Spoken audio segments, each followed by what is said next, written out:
We'll call the meeting to order at 6 o'clock. Look at that. Nice to have you with us. First order of business is departments and committees. The highway? Sure. We spent quite a bit of time on Garden Hill Road. We had a lot of culverts to put in. We had a lot of box cutting we had to do. We had a lot of stuff we had to dig out over 1,000 feet that we had to dig out down 2 or 3 feet and put gravel back in just because it was in pretty rough shape and a few big rocks. Dug the corner out on the intersection of Mail Road and Garden Hill Road. I got permission from the landowner there and working with her, and they were very helpful, and it made it so you can actually see something there now. That was a pretty tough spot coming around that corner. The last week or so we've been up behind Squirrel Lake and took the trees down to the tree company on Knox Hill. We got permission from Dave Little last year with our scenic roads and got that all dug out and widened out. And have been working down below there. There's a couple other places too where it was real bad in the wintertime. We've been digging that out. Hoping to get over to Durrell Road next Tuesday and Wednesday. We've got a couple big culverts we put in there. All the materials there before we get down there and pave this year. We're going to do that next week. And the last time I heard from GMI, they're planning to come the first week of August and grind Garden Hill Road, the asphalt, and then we're going to put the crushed gravel on, and they're going to come and pave it. And this year we'll get the 2-inch base down, as we did in the bid that we got from them, and do that. And in between, we've been trying to grade roads a little bit where they're washboardy, and the last few days we were able to do it in between the rain. And it wasn't too bad. There's a few places that need it just because it's been so dry. But other than that, I think it's went pretty good. There's a lot done. The weather getting in your way on... No, it's funny, you actually, when you get those rain showers with so much, it actually feels kind of good. It does. It's just been pretty hot. I guess, yeah, but we get those downpours when... I'm not sure where the steering wheel is. 5 to 10 minutes or so, Yeah, right. Right, so. But it was good to get some rain, we needed it, and we need some more. Need some more stuff. We do, yeah. Questions for the road agent? Peg? I've said it before, but I just feel I have to say it again. I am never out running, walking, driving that I don't come across the road crew. And Richard is always there. He's digging holes, he's driving the equipment, he's directing traffic. And I just think we are so fortunate to have him as the road agent. He is just always out there. So I just wanted to say thank you. Thank you. There you go. I appreciate it. Comments, questions for the road agent? Thanks. Good. Thanks, Steve. Chief Colcord is not available tonight. And somebody gonna come. Chief Littlefield, maybe in a bit. He's probably out. Okay. Glenn. Yes. How you doing? Thank you. I only have one thing. I've got a question for the board. I was approached this past weekend by a gentleman from the Boy Scouts that would like to take a bunch of chips. The Boy Scouts are going to be taking over the blueberry fields down at the county farm, and they want to use that to mulch it, to help fertilize it, get the acid in the soil. And I think that'd be a good idea. I've already talked with Richard. We worked it out that if they do take it, they could have about 50% of what I have there. That way there would be plenty left for Richard, and I'll be making more throughout the rest of the summer and fall. And I just wanted to run that by you, where it is being shipped out of town. It'd be going down to our space to use the county farm. They get a truck? Well, they're going to have Wayne Lloyd. They talked about having Wayne I knew Lloyd they were come in getting with his volunteer dump work. truck and his loader to load it up and take it. And all I had said to Glenn was that we need at least half that part left, because last fall they were all gone. We'd use them roadside, and we would replenish it during the winter. When we're doing the chipping in between snowstorms, we will, but I don't want that whole pile gone, because we need them. We need some more now over through the rest of the season. And I can't see us. We don't have a lot of chipping we'll be doing until in the fall. Are we the only town? What? Are we the only town that chips? As far as I know. Because I know they have Effingham troop coming down. They're holding a jamboree. They've got North Conway coming down to deal with the blueberry fields. It's not just Tamworth. There's a whole conglomerate. I understand this. I think another thing that they should do, that I mentioned to Glenn, but should be passed on to them, is that they should approach one of these tree companies when they're down there working. Yeah. Because they dump, you know, they're always looking for a place to dump, the tree companies. Say if they're down near the county farm, they want to go to the closest place they can to get rid of them. I think there'd be a lot of pine tree pile taken in. They cleaned up their piles. I agree with you to mention that because they are in the process of writing up a business plan. The commissioners gave them a 1-year lease with a possible extension for 2 and 3. So See, I don't know anything about it. All I know is they approached me and asked me what we did with them, and I explained it to them. It was for townspeople's use. But you're okay with them taking I'm that? okay with it, but my own personal feeling is, I think it should just be a one-time thing. oh, I agree.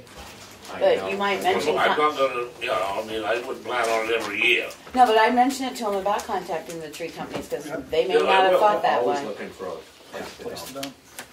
But that was the only thing I had to report today. Do we need a motion? Or just let it go? No, we No, could if just- Richard says he's okay with half, I'm good with that. Yeah. That's Is the good. board okay with that? Yeah, as long as you get what you You know, need as long for as we- the roads and stuff, then Yeah. I'm not worried about it. And I told Richard this morning, I want to get rid of it without discussing things with him, because I don't know what he needs. Right. That's his department, not mine. I mean, I don't care if they take them all, I just pick small. But Richard may need a few. Right. Pick up loads, so. So we won't pick up loads today. You know, Questions or comments for transfer station manager? Supervisor, sorry. Whatever. Thanks, Glenn. Thanks, Don. Is EDC here? No, but she wants Dan to. I can make a quick comment for her. August Thank you, guys. 4th. Have a good night. Yeah, you too. See ya. I think she said you wanted you to speak. She Yeah, I sent was me an gonna email. do it on the selectmen's updates. Oh, that's If fine. you want, yeah. One of us has to go home tonight, and if you get the Arts Council's music thing, they got, you know, it comes out every week, and they tell you who's coming up. I'm in a fairly big area up at, all over the place. Unfortunately, it lists, there's a lengthy article about the street fair, which is listed for June 28th, I mean That's July been 28th. corrected, Steve. I'm sorry? That's been corrected. Oh, has she? Great. I figured she would have had to email everybody in the face if you were. Thanks, Jim. Yeah, the main thing that people need to be concerned about, and I'll give a bigger update when we go to the selectmen, is that Main Street from this side of the bridge to Great Hill is going to be closed starting at 8 o'clock and it won't open up until 1 o'clock. And there's going to be a ton of vendors on the road, so people just need to be aware. Yeah. How's traffic been through? How's it? Hollow Hill.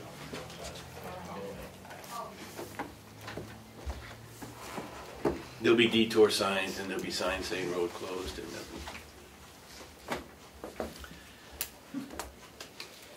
Friends. Nothing. Something. Just the bids, are you sending them out for the drainage around it, or should we hand them out to the people that we talked to? Or- I sent out 5 Okay, to John Roberts, Bruce Robinson, Wayne Lloyd, Gary Jones, and Danny Walker. They just went out yesterday, I believe. okay, But it is up on the website yeah, I saw it on and there. posted outside. So, Is it okay if I put it on the exchange? sure. The more that know about it, the merrier. The only other thing we've got is the library. We asked the library to write up a little history on the townhouse because we have a lot of people asking about the townhouse, and we're working on a little thing with the library that we can hang that people can read. So that's about it. Questions or comments to the friends? Just let me, as a reminder, the procedure is, if I want to do something in the townhouse, what I do is call the friend's number, call Bob, and see if the date's open. And then, the way it's always been, for 100 years, who's ever in charge of opening and closing meets me and opens the door, and keys to that thing are, there's, the folks who have keys are fire chief, police chief, friends of the... The police chief doesn't. Oh, he might though. No, he didn't want. Oh, okay. So it's fire chief, friends, and Darlene and Kim. tax collector. Yeah. And that's the way it works, which is probably That's what you guys decided. Right. Yeah. right. And there's a lockbox on the building, which is for use for the fire will- department. it So will they be. don't actually have the key. There's a lockbox there that they open, or there will be when Yeah. it When arrives. the, We've been having- if there's an alarm, Right, then they they, don't need it just to go in right, it's for, for whenever. Okay. That did get ordered, but the company is a different company now, so now we have to go to somebody else. So it's in the works. yeah. Did you get a call from Barnstormers because they want to rent that again? No, I didn't. Okay. So I will let them know we were talking about it, told them we've discussed it tonight. It was in a letter that they sent us with their check. So, They had 2 other weeks scheduled, but then canceled both of them. okay, they do want to rent it again. I don't remember the dates. It's next week, maybe the week after. So I will make sure they contact you. So didn't they destroy the top floor? Okay. The Is that- floor is being redone again, Right. so Right. I don't know. I think is there a problem with them using it again? Except that they're using the floor I was gonna outside. say. Right. I know, so. I think that's a huge but problem they myself. started, the letter seemed to say that they had spoken to you already, so maybe not, I don't know. No. No. I haven't talked to anybody. and We she's only on talked to my phone. them right after they, like the week after they left Okay. the first time. Yeah. But I contacted, when you guys decided to have the floor redone, I contacted Tom, and he was gonna get back to me tomorrow, and he could start it next week, so, Well, maybe it's not available then, right. so I don't know. So they really, and they know that they're supposed to call Barbara. Yeah, that's how they did I've it. seen Dale Right. in town. It wasn't her, the letter wasn't from her, so. Was it Bob Shea? Yeah. Yeah, well, he knows Yeah. that Barbara's learned to be contacted. But I mean, what is gonna be, we haven't got the policy yet, right? But what's No. gonna be the procedure? I mean, if they ruin the floor, if it gets fixed this next week and then they go in there again. It'll be fixed. It will be what? We'll have something in place that they're gonna rent the next week. The other things on the townhouse, the sump pump is hooked up so it will pump outside. And so waiting for a electrical box to be put in to plug it into. The dehumidifier feeds outside now, not snaked under the ground. The bottom door, I would think that when Mark gets back, we just ask him to replace that back door. I mean, it needs to be replaced. It's cracked down the middle and a gap underneath. Needs to be replaced. Instead of just going through a whole big process, just have Mark do it.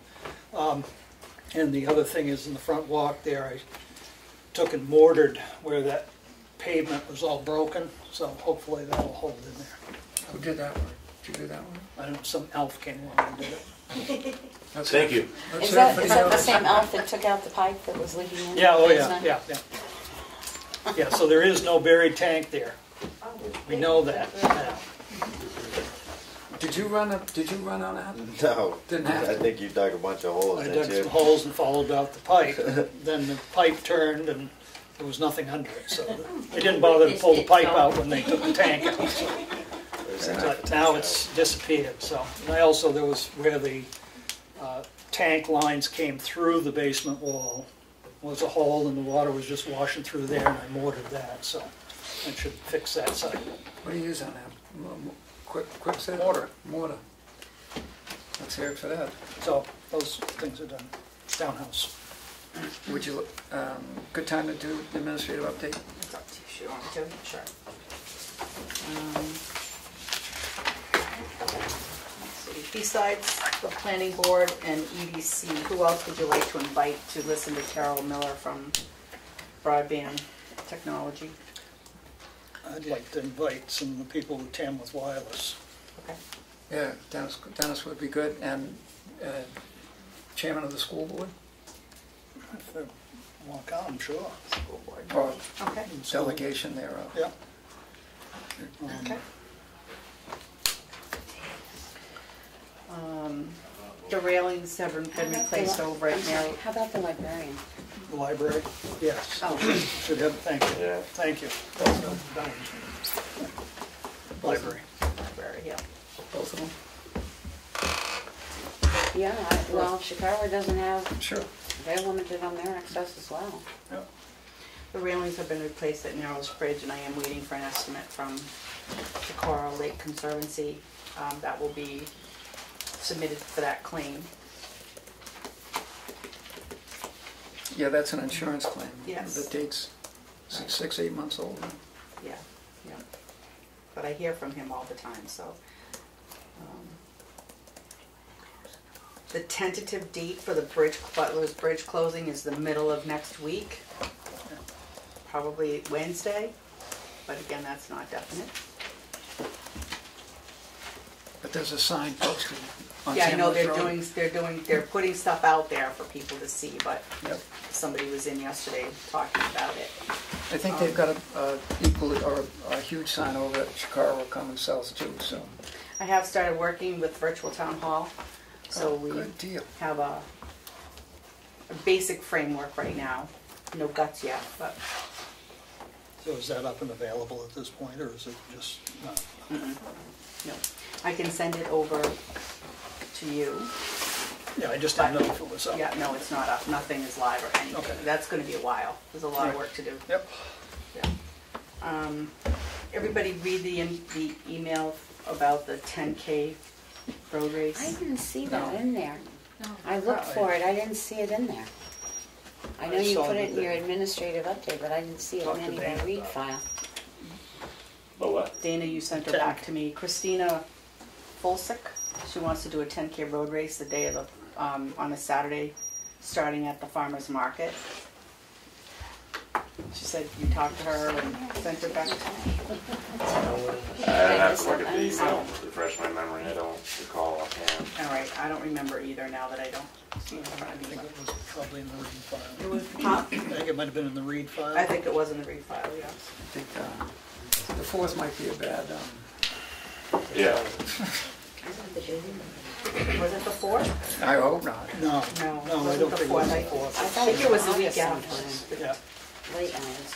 So actually, let me just find that. Hopefully I have it in here. Well, there is a road race There on we the go. 4th. I must have missed Yeah, it. big Yeah, but that's just, Greg's way to Great Okay, Hill. on a Saturday in August, there was no date. Here's Yeah, I didn't see it.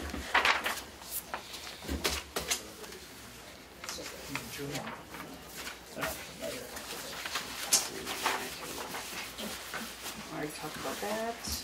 And I did invite Franco Rossi from Cartographics to be at our September 6th Selectmen's meeting to talk about GEO referencing and mapping and Good. GIS and all that stuff. He'll take at least an hour, he said.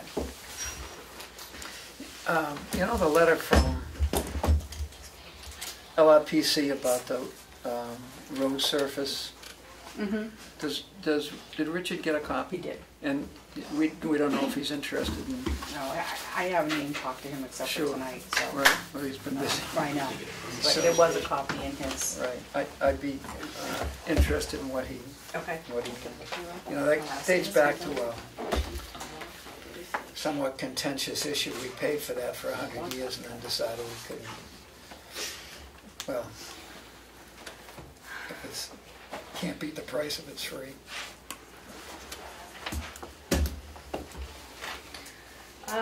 That's about all.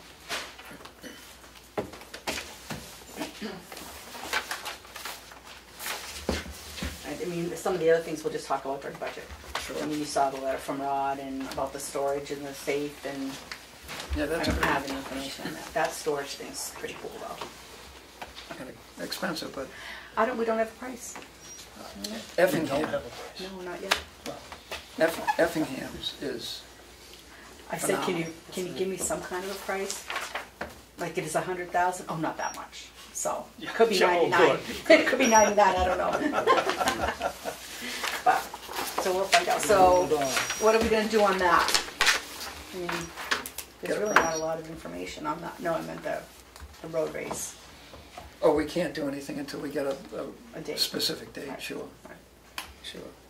I wonder if they talked to Farmers Market. It says they Says did. they It said did. Bob Streeter was. They did. And is it White Mountain Mile is the No, it's organization? Rockhoppers is who they're running it through. Yeah, it sort of seems like they want to go from the farmer's market up Great Hill Road and Is this in the down lead? through. Was this It wasn't in a date file. Somebody scored that. I'll give this back to you shortly. Okay. Do we have a vote on that raffle coming up, or that's just by signature? Yeah, it's in the Yeah, good. signature folder. There it is. Okay. Yes? I'm done. Public comment. Oh, you got chief. Oh, I'm sorry. Hi, Chief. All right, Yes. excuse me. You're on You the were call. staying in the- I'm looking for one to go on. You didn't know you were staying in the. Yeah. Nothing too exciting to report. Sat down with Pat and Jan, talked about the street fair coming up here, so some plans set in place for that. Applicants, we received around 10 applications. We'll be interviewing a handful tomorrow. We'll see. Doesn't mean it's a go, but we'll see. The only other thing is we're going to move forward in our kind of efforts to create some sort of local autonomy. We're taking on the SPOT system at our PD, which is the State Police Online Criminal System for running background, as well as the National Crime Information Center. It's all for running backgrounds and serial numbers, VINs, et cetera,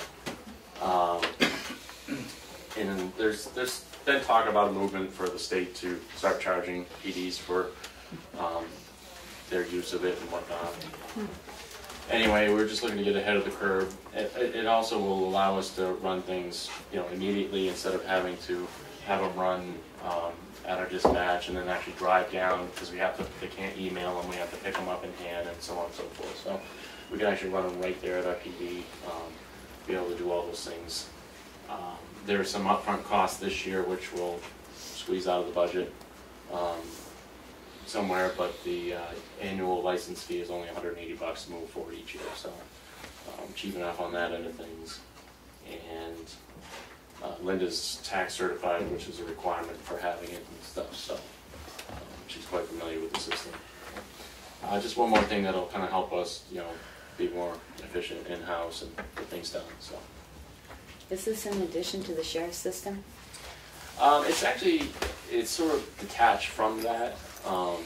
We have availability to use spots like from our mobiles and stuff on limited portions, like we can run plates and things of that nature. But this will allow us to run our background checks for all our cases that we do, things of that nature. The NCIC entries. So if you got something stolen with a serial number, we put those in. But you'll have both systems, is what We'll I'm saying. have both systems. It's standalone of the sheriff's office. You said the state police are thinking of charging for the use of There's this? been talk about it, that they may come down and eventually start charging, every agency that, utilizes it. So what's the $180 yearly charge for? This is on the company that supports the product, and it's just an annual licensing fee, like with most software that we have. It's a common practice when you have software of this nature, because of its constant upkeep or whatever, that they charge you annual fees.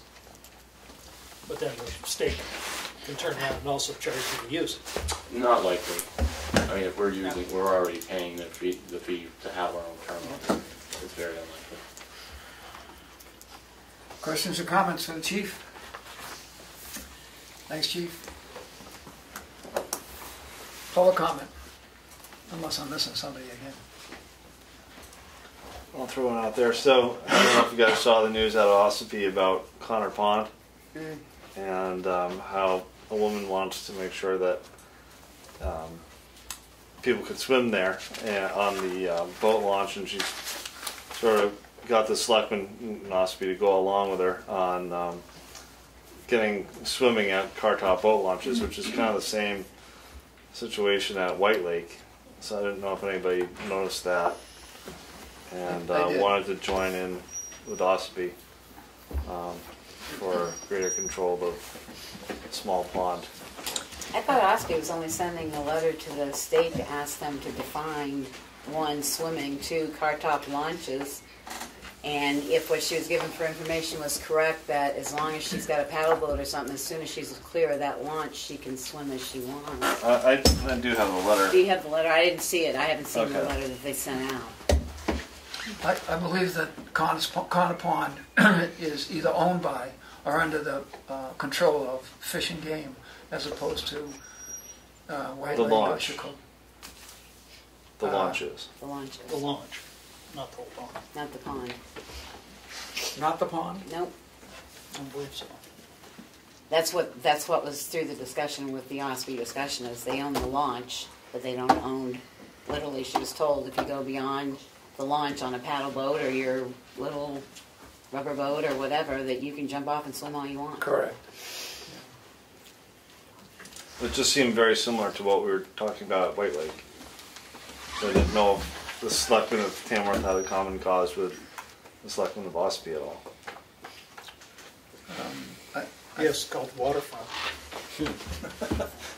That's a problem. I mean, I don't see that it's a big, that we should go down there and say, yeah, we're with you and let's fight this battle. I think we have our own battle, which is different. Because you guys wanted access from Irene's Way. We have access from Irene's Way. And we're going to continue to have access. Does that include people swimming, or is that just they're going to prohibit boat swimming. It's a boat launch. Right, it's a boat launch. That's kind of the common cause, where there's a boat launch in Ossipee where they don't want people swimming and the lady wants to swim. Over here, we have people who I think want to swim off of Irene's Way, and it's a boat launch, and it's the same reason the state doesn't want people swimming in boat launches. So I'm wondering if we had any, and it's a car top launch. It's a very similar launch. It's just owned by a different. It's just owned by you guys, but the state's telling us you can't swim there. But ours isn't a car top. Mm-hmm. It's listed, White Lake's listed as a car top carrying. Oh, he's calling it that, But that's what he's calling it, but you can put real boats in. Well, they can at Corner Pond. They can put electric motors on Corner Pond. So I was sort of waiting to see what they got back from a response from the state myself to see what they're classifying it. Because as she found out, depending on who you talk to, with Fish and Game gives you a different answer. So she was waiting for the Actually, to come back. Technically, I think Marine Patrol told me it's not car top, but I want to say that Fish and Game was a car top. So, you know, it's just very confusing. I think there's some real safety issues with swimming off of, because of the contour of the bottom of that lake and the accessibility of some substantial holes and the distance from shore where those holes are.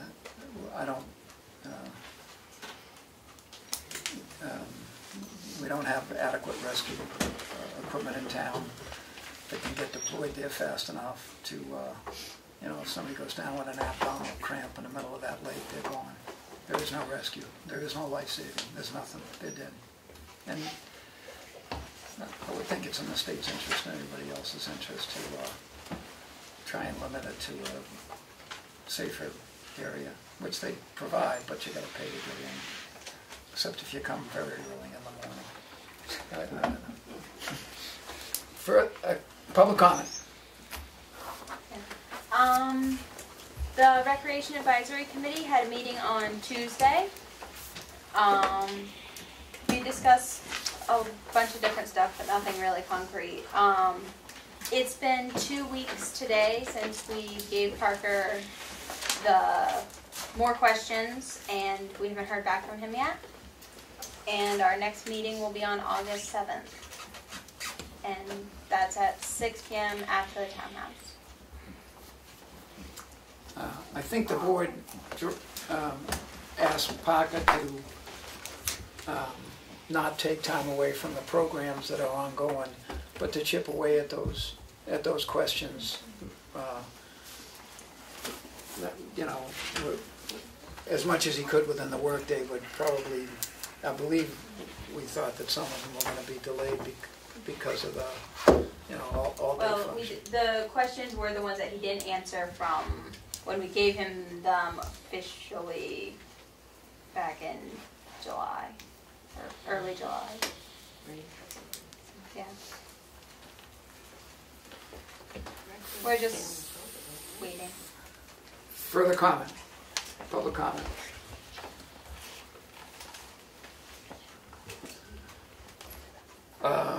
I'm not used to this, but we'll take it. The next order of business, and there's a public comment at the end too. The next order of business is the signature file. Narrows Bridge is done, correct? Work session minutes of July 17th. Work session minutes from Tuesday, July 17th. Motion to approve. Second. All those in favor? Aye. Aye. Regular Select board's minutes for select board's meeting on Thursday, July 12th. Motion to approve. Second. All those in favor? I just want an addition added in there, Oh, I'm sorry. because under the Selectmen's update, we did mention that the Joint Loss Committee had met and that we were contacting Primex about inspecting the town buildings, and it's not. They didn't put that in there? No, I didn't see it in the Selectmen's update.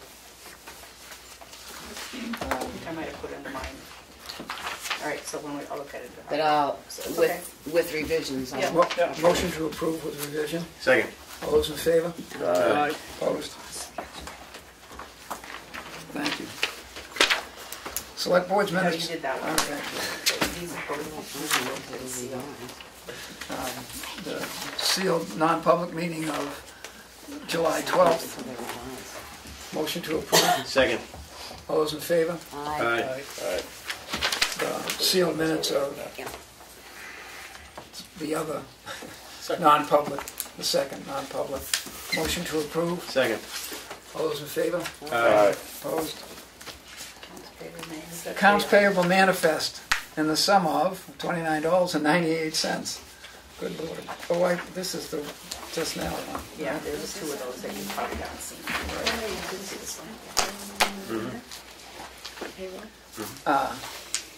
And a check register in the amount of $29.98. Motion to approve both. Second. All those in favor? Aye. Opposed?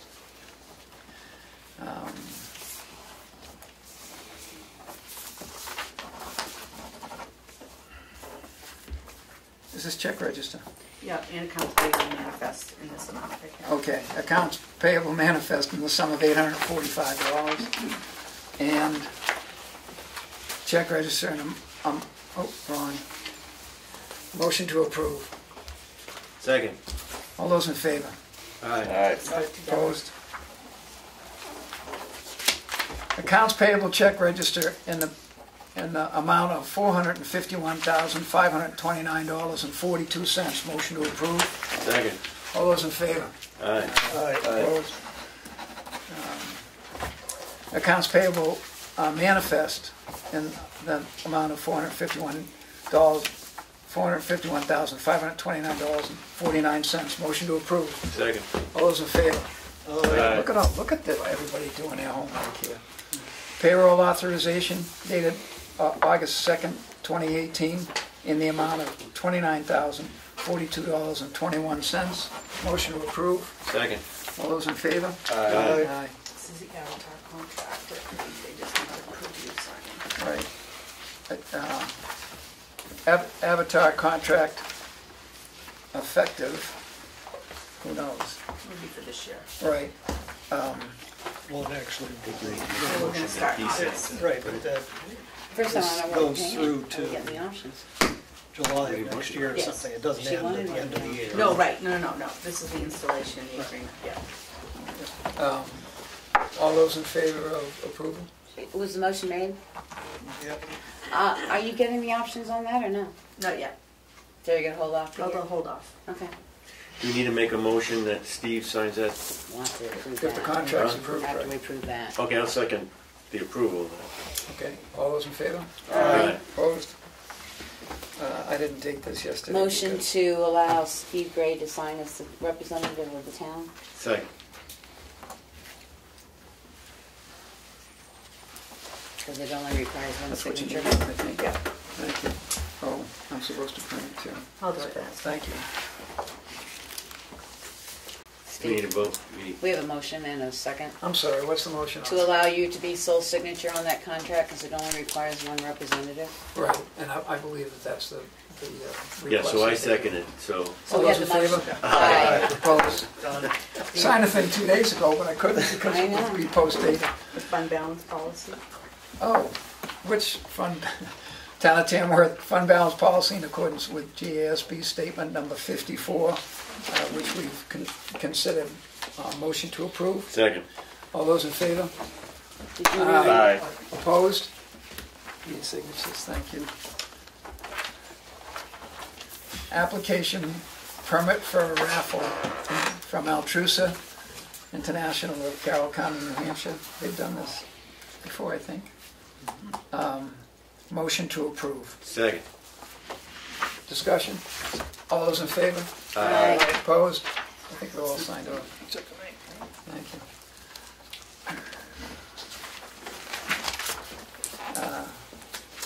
Veterans exemption for 202, map 202-045-000.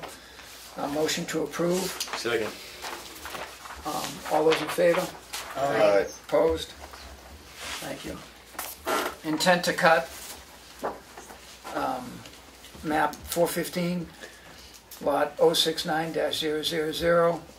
The accessibility is off Depot Road. Motion to approve. Second. I guess they'd probably like to have that since they've already started, I think. I think so too. They have started, I don't know. Is this one of the ones that we wanted with a single signature, or we would like to announce them in public because there's going to be road? Okay. All those in favor? Aye. Opposed? Need signatures.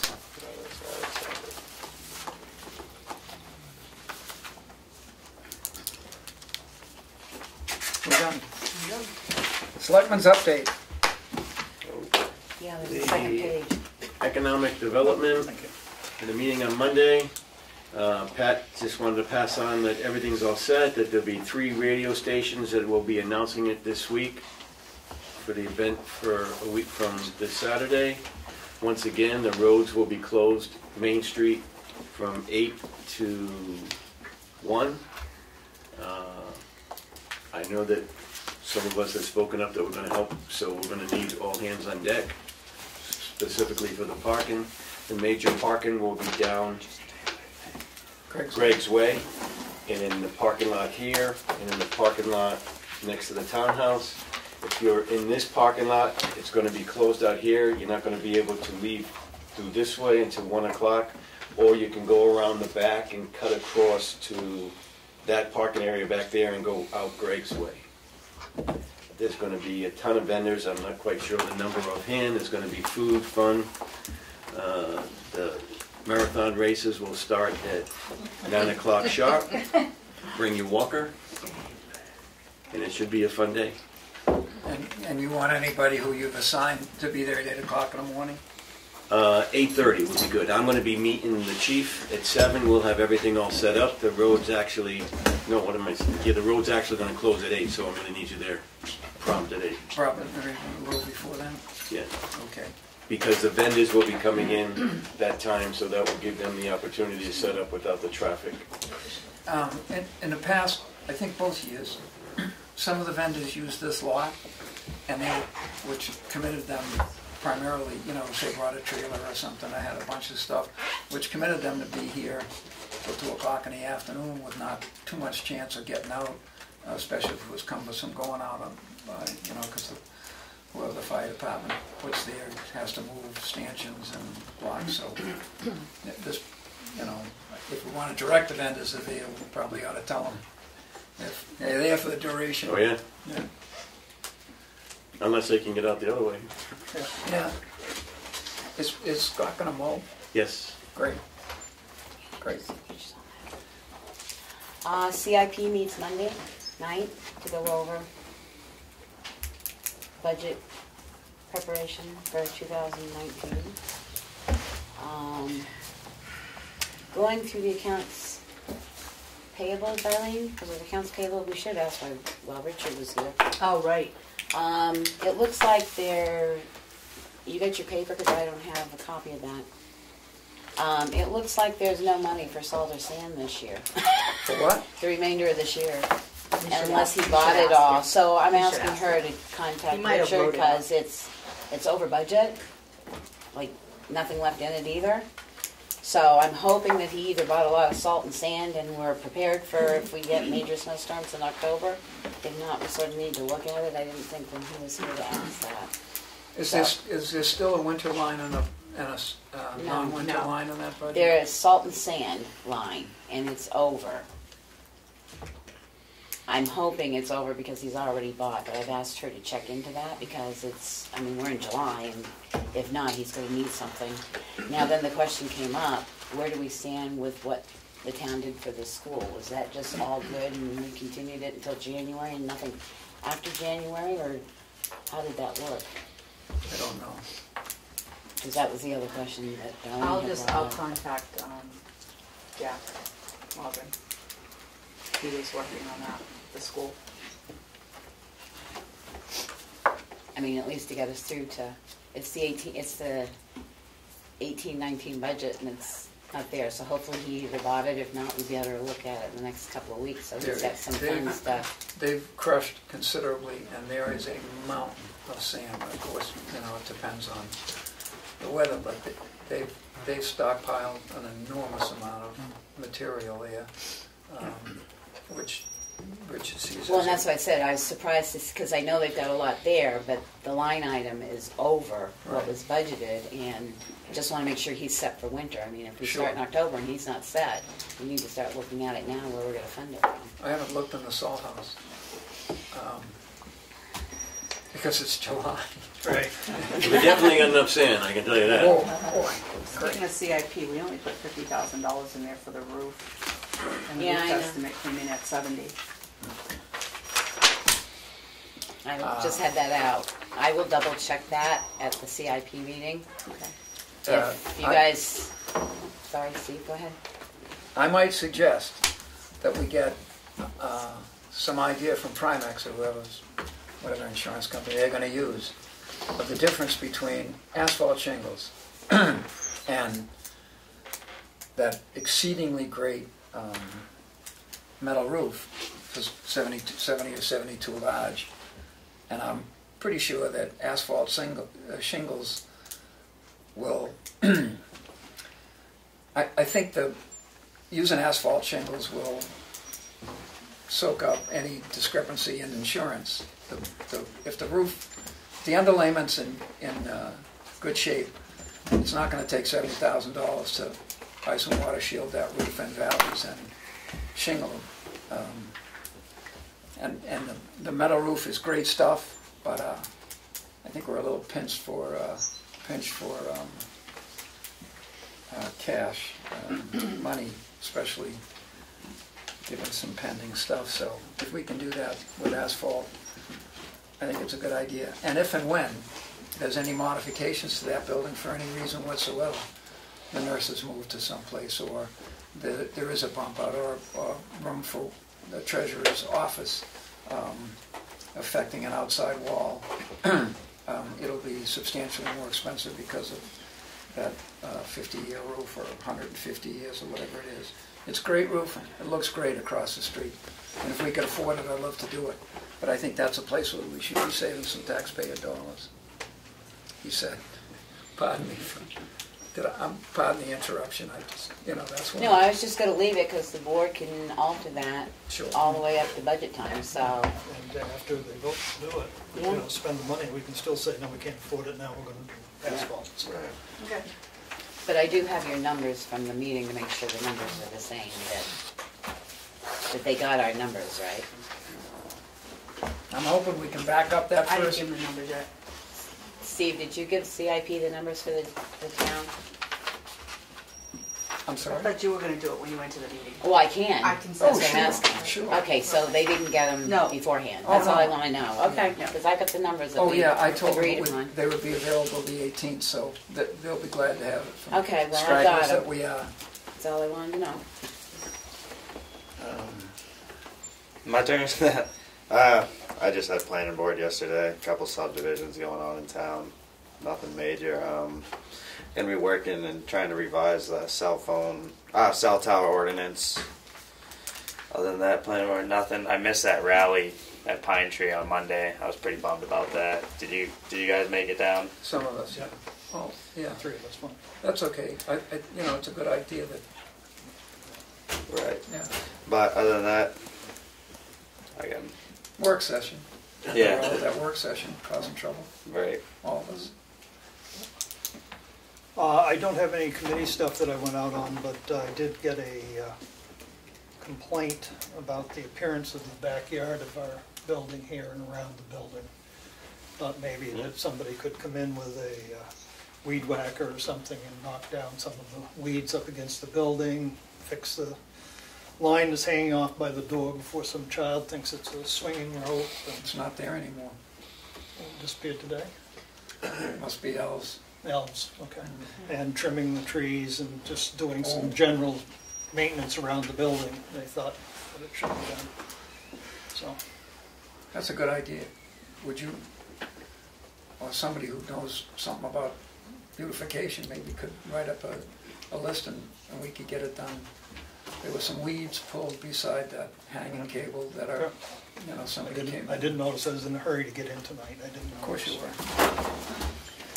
I went to the work session, I went to the Pine Tree Power. The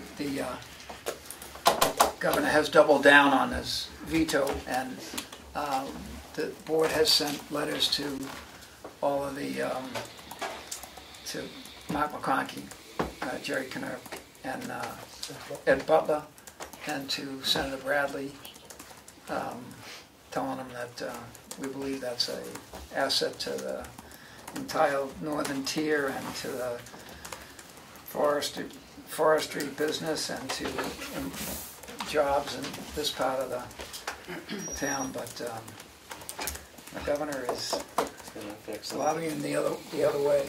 The question comes is, should the board send something to Sununu? Because until I read the paper and saw that he is subsidizing Berlin because it's tied to their tax rate.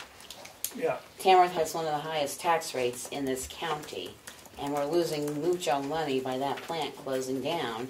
Should we ask him why he's not considering Tamworth as losing that kind of funds affecting our tax rate? I don't believe he can rescind his veto. No. And it will be moot if they vote to. Well, it's override. moot, but I think he should know that Berlin's not the only town that substantially receives taxes from a plant is all. I mean, I found that rather appalling that he put in that he left subsidizing Berlin. I know they're hurt based on it's tied into their tax and water.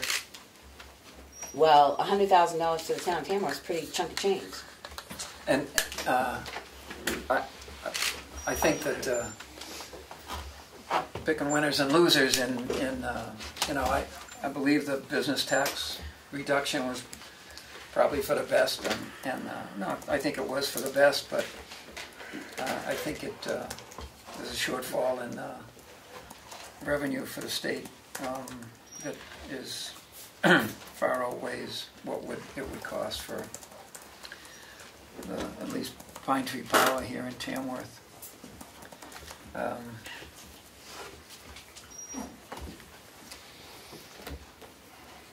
I would just make a comment, I know you want to make a comment, but it does affect the town's economy because of the fact that we get a pilot, which is a payment in lieu of taxes, which is in the neighborhood of around $100,000, as Becky said. And so that means that we as taxpayers are going to have to come up with another $100,000 out of our pockets. So that means your tax rate's going to have to rise to compensate for it. It's like appropriating money. There are a lot of things that, we receive that don't really look like great things, but when you take $100,000 out and then you've got to make that up to pay the bills, it's big. It's a tough thing. Plus the local economy of Windy Ridge, all the loggers around the area, they're going to be hurting. They're going to have a hard time getting rid of their wood. It's going to change the dynamics. In addition, there's a long list of citizens who have worked or are working for that organization, and it's a good place to work according to a number of folks in town who had long careers there or are still employed. Good people. Anyway, Aaron. No, you hit it. Oh, okay.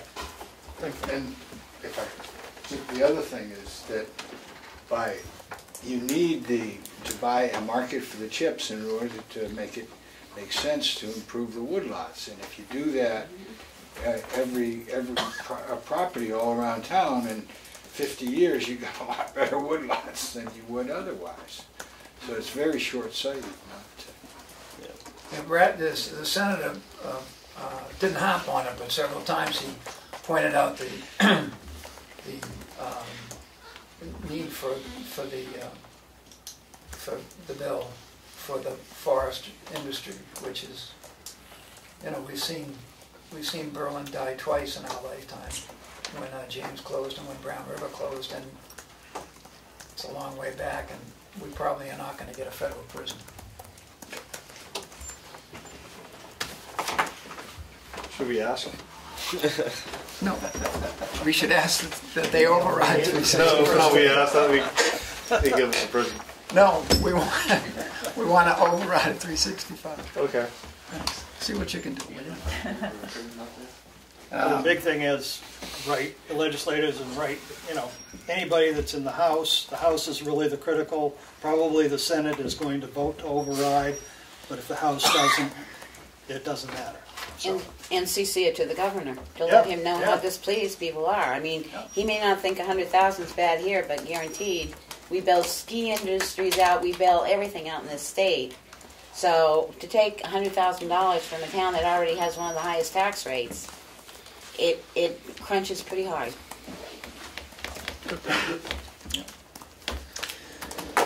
Speaking of updates, I was planning on going to Freedom's Board of Selectmen on the first Monday or the first Tuesday.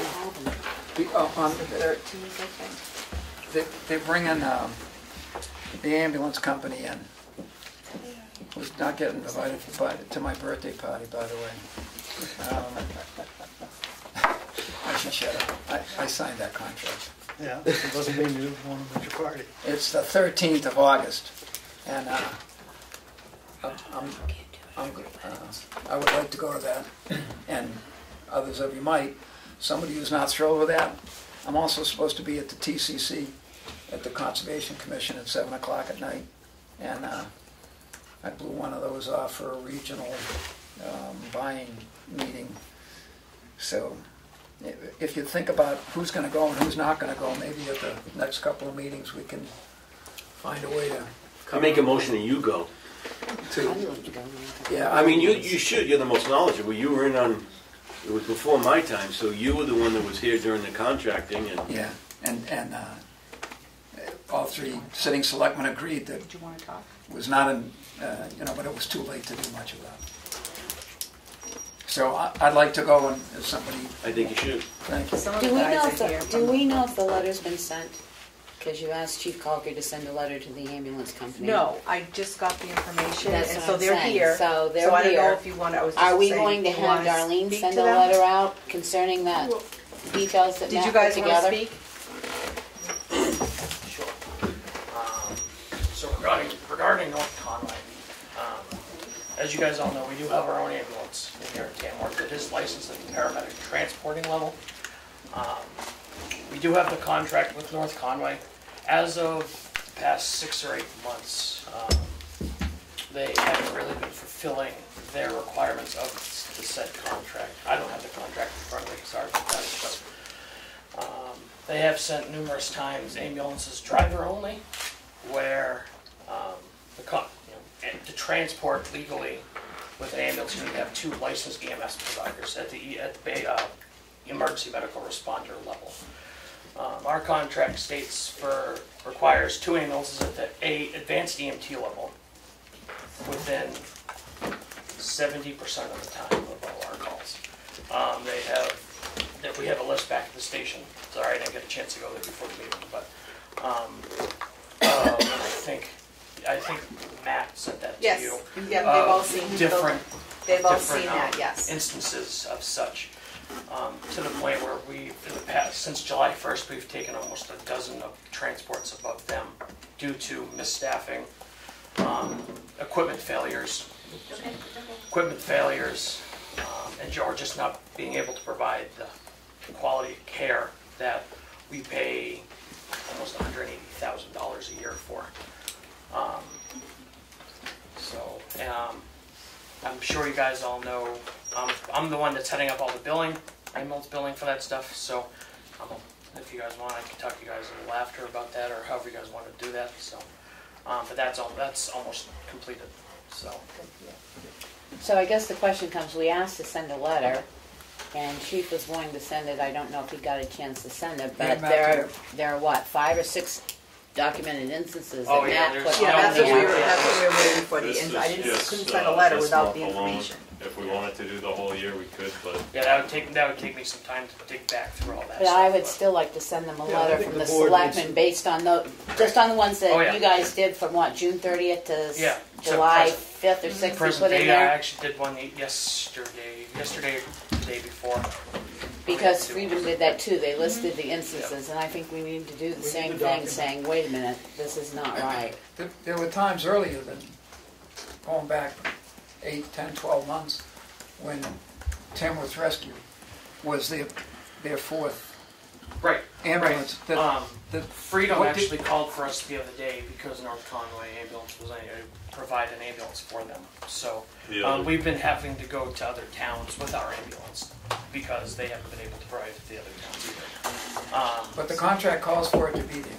Yes, 2 ambulances. 2 ambulances at the minimum of A EMT level. I know for Tamworth, I would have to look back for the other towns because it's one general contract with subdivisions for the towns. So. But in the contract, Tamworth's Rescue Ambulance is not listed as an ambulance for North Conway Ambulance. Nope.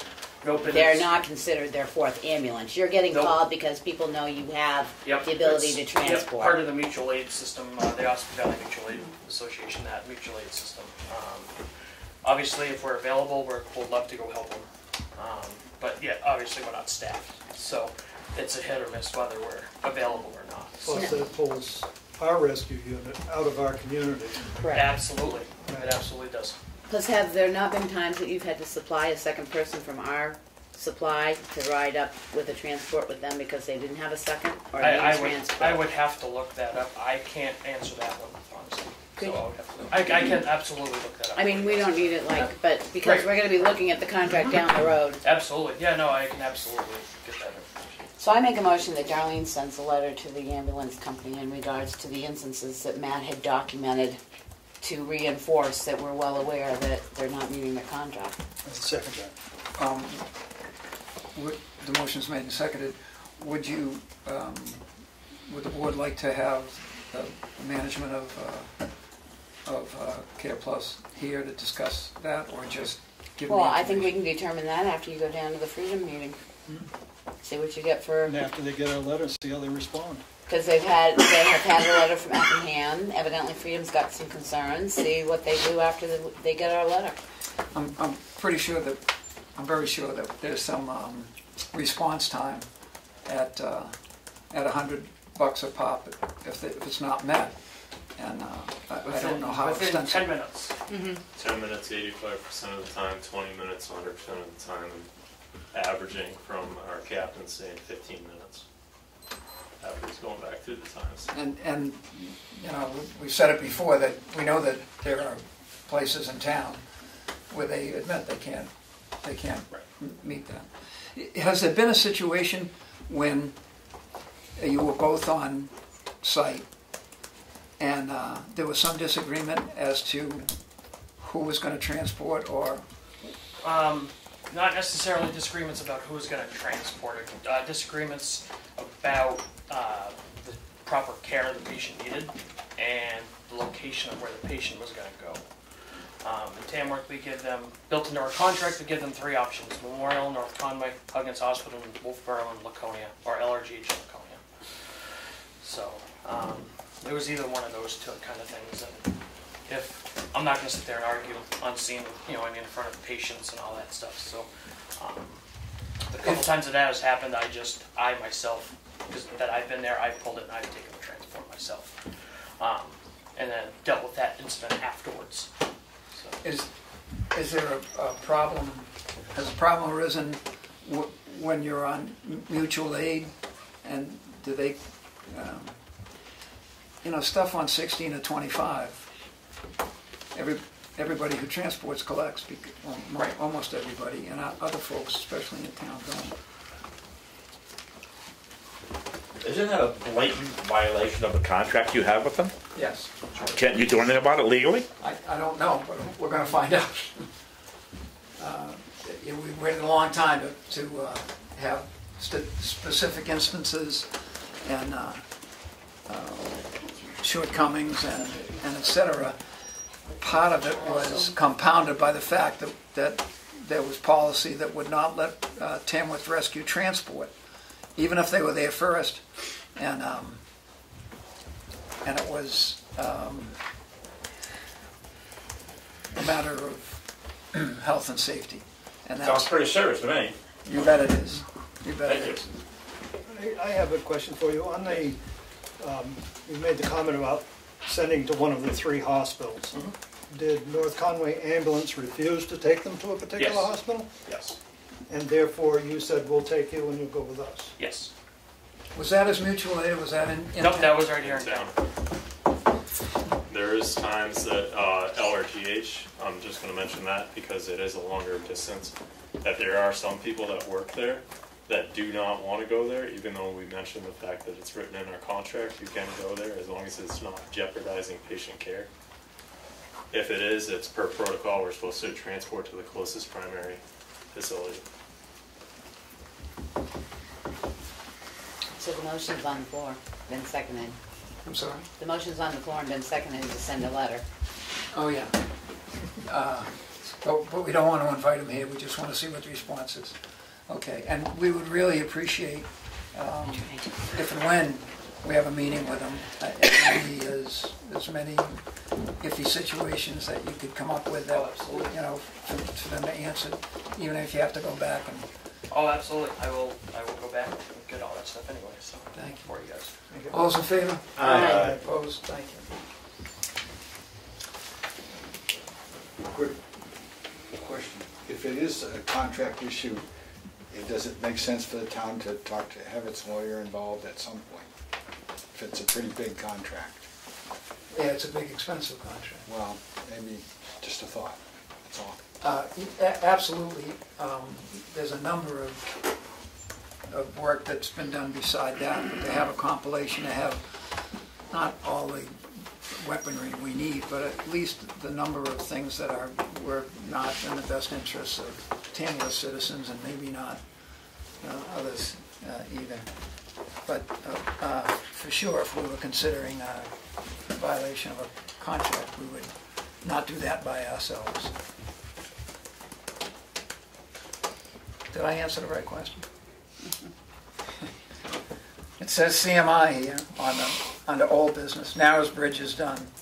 The office has received 2 more than we had. 7 or 8. Is that correct? Mm-hmm. 7 or 8 complaints about noise on this past weekend, and perhaps the weekend before that, I've been out of town on most weekends on a family matter in Mid-Coast, Maine. But I got some information, texted or called in, and there have been several complaints about similar days. And once again, I would, I don't know about anybody else on the board, but I'm dancing in the dark here. There's no official or compensatory monitoring of noise, except I know there are some people with handheld decibel meters and or phone apps that try and take readings, but unless they can be compared with CMI's readings. I would think that we should ask, should request or require from CMI that they monitor noise at their boundaries. And not the entire location, I understand, but at least have some idea of what they gauge or test emanating at the north and, well, I don't know about the north, the west and the east and the south end. And perhaps you choose to do that, but, and I understand that they're working on noise abatement, and I understand they're working on baffles. I don't understand it, but people who know better than I do have privy to that information, and they're reliable people. So I think the board should be doing something if they want to appoint 2 of the members here to discuss this issue with the management of CMI, as opposed to at a public meeting in case there's proprietary information that they're trying to secure. But we really ought to do something to let folks know what is or is not being done.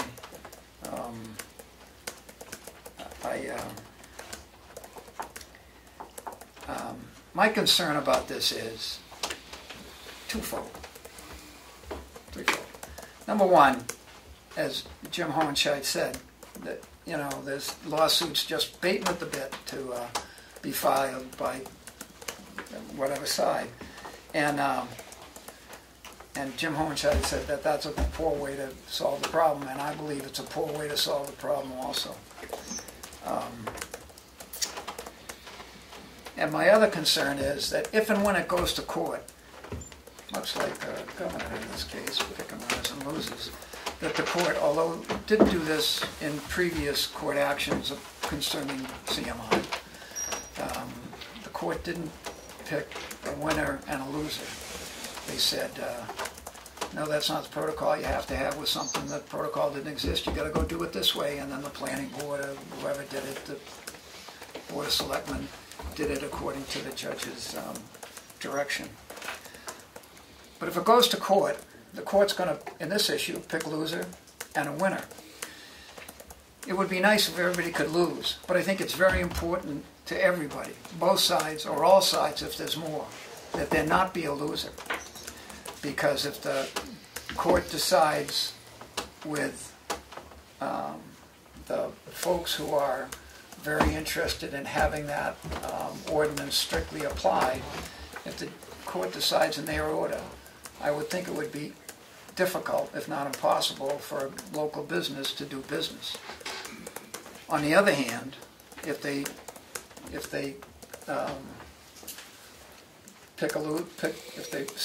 winner is CMI, and that would make a loser out of the folks who are very interested in noise quelling or abatement or baffling. So I'm very hesitant to try and solve this in court, and I still think that mutual concern for the ambient noise on the townspeople and for CMI's ability to do business, they're here, they're not going to go away, can be done through perhaps some restructuring or not changing the course, but sound barriers, especially in the area that's most impacted. And I'd like to see us get on it, a way to do that, to talk directly with them, so we have some kind of improvement to bring to the voters who pass the ordinance, and some information to bring to CMI saying, look, this is, this is our real concern here. And tell you the truth, nothing I've done, tried to do a little bit, but I've been out of town, would satisfy for information to pass over. With the noise level, there is no there. We don't know. There's no measurement except it's too loud for me, or not too loud for the next person. That's the problem. Yes, it is. The absence of data is crippling us. I'm hearing impaired, so I can barely hear what's going on at the table. I don't hear CMI, but I do know that my husband hears it, and the lack of data gives us nothing to put our feet on. So what can we do about that? Well, I'm hoping we could, we lost a vote to get some equipment for the town, although there are some, not huge, but there are some decibel meters in town owned by citizens.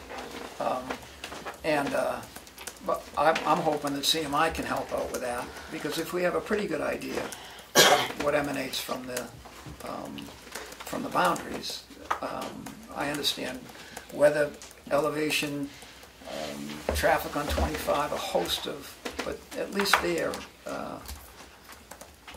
makes taking our, I don't care if people use an Etch-a-Sketch on the thing, I mean anything at all, just to assess the increased percentage of decibels up on Gilman Valley Road or up on Washington Hill Road, where the folks have picked some up. Or I decimaled Gilman Valley Road today and their border right on 25. And Johnson's Gas, got a reading there, got a reading Whittier Road. And it was never over. It was, the highest I got was 59. But it's going to be very hard to decimal meter anything without having a professional do it. Although, I was up on Gilman Valley Road at 3 o'clock in the afternoon, and the highest I got, off the guy's property, which I think he lets me do, and into the woods, highest I could get was 58.8, and there was at least one vehicle running. Yeah. I gotta shut which mine is off. pretty close to what you had. And, there's just so many other sounds that absolutely make huge.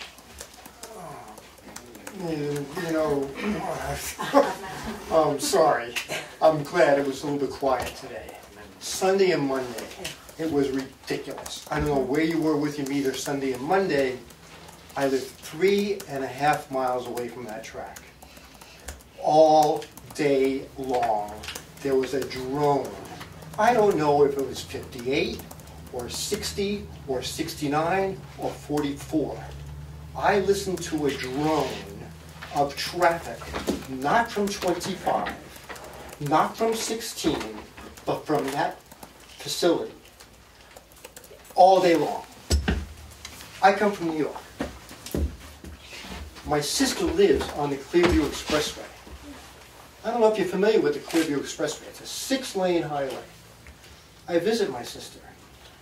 There is less noise from that 6-lane highway constantly than I was listening to from the drone of the muscle cars from Sunday and Monday.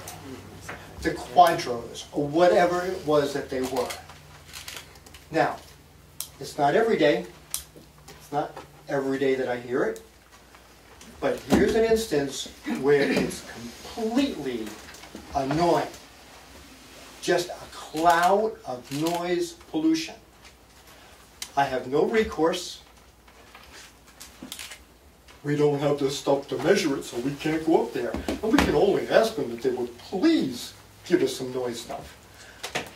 I'm confused. This is a democracy. And our town government goes by a town meeting. A number of years ago, we went through the process of hearings over and over, whether to initiate an ordinance. And at the body of the town meeting, the majority said, we want this ordinance. I don't know if it's right or not. I don't know if it will hold water, but a majority said, we want it. We went through all the angst of getting it. When I was on the planning board, they took away the wetlands ordinance, which I wanted to have. Now, on the planning board, I couldn't then say, oh no, I'm going to make the wetlands ordinance go, because I like that. That's my opinion, or somebody's opinion. No, it was gone. It was taken away, shot. The body of the voters said they didn't want it. We had to abide by it. The body has spoken. I've heard over and over and over again at town meeting, the Board of Selectmen say, you tell us what you want and we do it. You're the body. You tell us. Well, we told you. Here's the ordinance. Will it hold water? Will it be challenged? Will CMI buff it? You bet they will. They've played shell games with us for the last 10 years. They say this and they do that. They say that and they do this. It's a shell game. Meanwhile, I can't be out in my backyard over 3 miles away from it. I'm not up high. I'm right here in the village. It's not rising up without listening to this constant drone like an aerodrome. Now, what am I, a crank? Because I don't like listening to this? Am I the only one? If I am, all right, whip up the tar and feathers and run me out of town.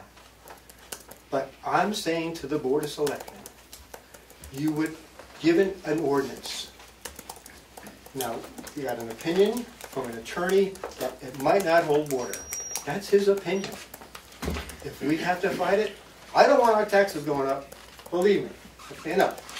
But neither do I want to have to be pushed around by them, ignored by them, just once again, okay, well, we're doing that. Yeah, just stay back with me, all right? Because that's what they do. That's what they do. They speak softly, they come with their file, they do this, that. And meanwhile, oh, we're going to build baffles? They've had 10 years to build baffles. We knew there was going to be this kind of noise 10 years ago, and that's why we started fighting it. Now, all of a sudden, we're going to build baffles? When? They're going to let trees grow? So, I'm confused. I really am. The body of the town, the majority. Now, if they want to change it, you can go through the gyrations that we had to go through. You can hold hearings, and you can come back to town meeting and maybe rescind it. But it hasn't been rescinded yet. So I think the Board of Selectmen, you're all in, you're not doing what the town has asked you, told you to do. You have an ordinance. It's right there in front of you. I don't see where you get to pick and choose what you get to enforce and what you don't. That's the ordinance. That's about all I got. Please remember that the majority that voted the ordinance in was the majority at the meeting that night. Well, that's the only majority that counts. I'm done. I'm not done. Doesn't necessarily mean it was a consensus of the town. It was the majority of the people that evening. How well was it advertised if that was going to be coming up that night? I don't know. But it was the majority of those at that meeting that night only. That's how town government works. That's how all government works. Yeah, you vote, you get your vote. You vote the ordinance in, that's what you got. Hi. I guess I have to say to the person on my left, it does seem like we need some actual objective measurements. I mean, we had objective information from the rescue squad about the contracted service not showing up X number of times. You need that kind of data. How can you, this is, and you know, Chief Littlefield, if you think somebody's speeding, how do you determine that? By measurement. Yeah. And did you do that when you were chief? Mm-hmm. Chief Poirier? So, I mean, there's got to be a way to, you can't just sort of say, well, I don't hear it where I live, or I didn't hear it on Monday. It doesn't matter. If it's exceeding a certain defined limit, and that's objectively measured, then you have your information. That's all people are asking. I don't know, I don't quite understand why that's such a big deal. One was because of the cost. Because you cannot get an objective measurement with an app on a phone. Right. You need to hire a company to be able to discern wind velocity, airspeed, condense, what's Route 25, what's ambient noise, and everything. So you're talking a good chunk of change. How much is it? What was the last company we had? $153,000 a year. $153,000 a year to monitor for the sound to see if they were at 69 decibels. So then we find out, okay, they're at 69 decibels at their thing, that's not going to end the drone. And just the spot readings, they haven't been able to catch them, but if it's at 69 decibels at their boundary line and beyond, we're still going to have the drone. So I guess taxpayer-wise, I'm a taxpayer too. Mm-hmm. I don't know that this is going to solve the problem to get the data and then still not be able to enforce anything because they're meeting the 69. But if the town so wishes to go and spend $143,000 to get adequate data, not just data, it's got to be, of course, adequate data, then that's the town's wishes. But it's not in the budget for this year. David? Can I just ask a question? Why would the town have to spend anything? The town's not required to spend anything. The town's not required to do monitoring. What the ordinance says is that the facility operator is required to do the monitoring. So I think it's pretty cheap to ask the facility operator to provide the data. They're the ones that has the obligation to provide the data. That would cost the town very little to ask them to do that. Correct. But I believe the ordinance says at their boundaries. The ordinance says what the ordinance says. It says that they are required. At their boundaries, which probably would, to enforce the ordinance, you'd have to have a way to measure, it's going to be more exact than that because it can be X many decibels at their boundaries, but 450 yards away, it could be, it's hard to attribute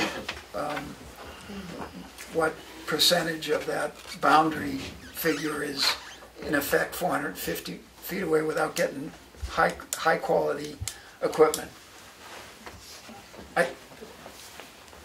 But that's not the town's problem.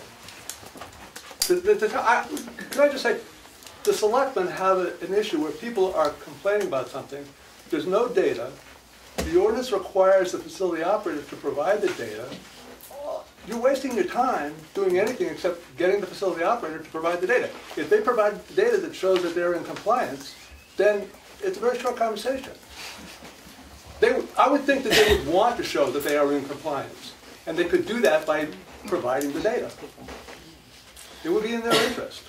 All this nonsense would go away if they did. For what it's worth, my brother who spoke before has taken a lot of readings, and I don't believe has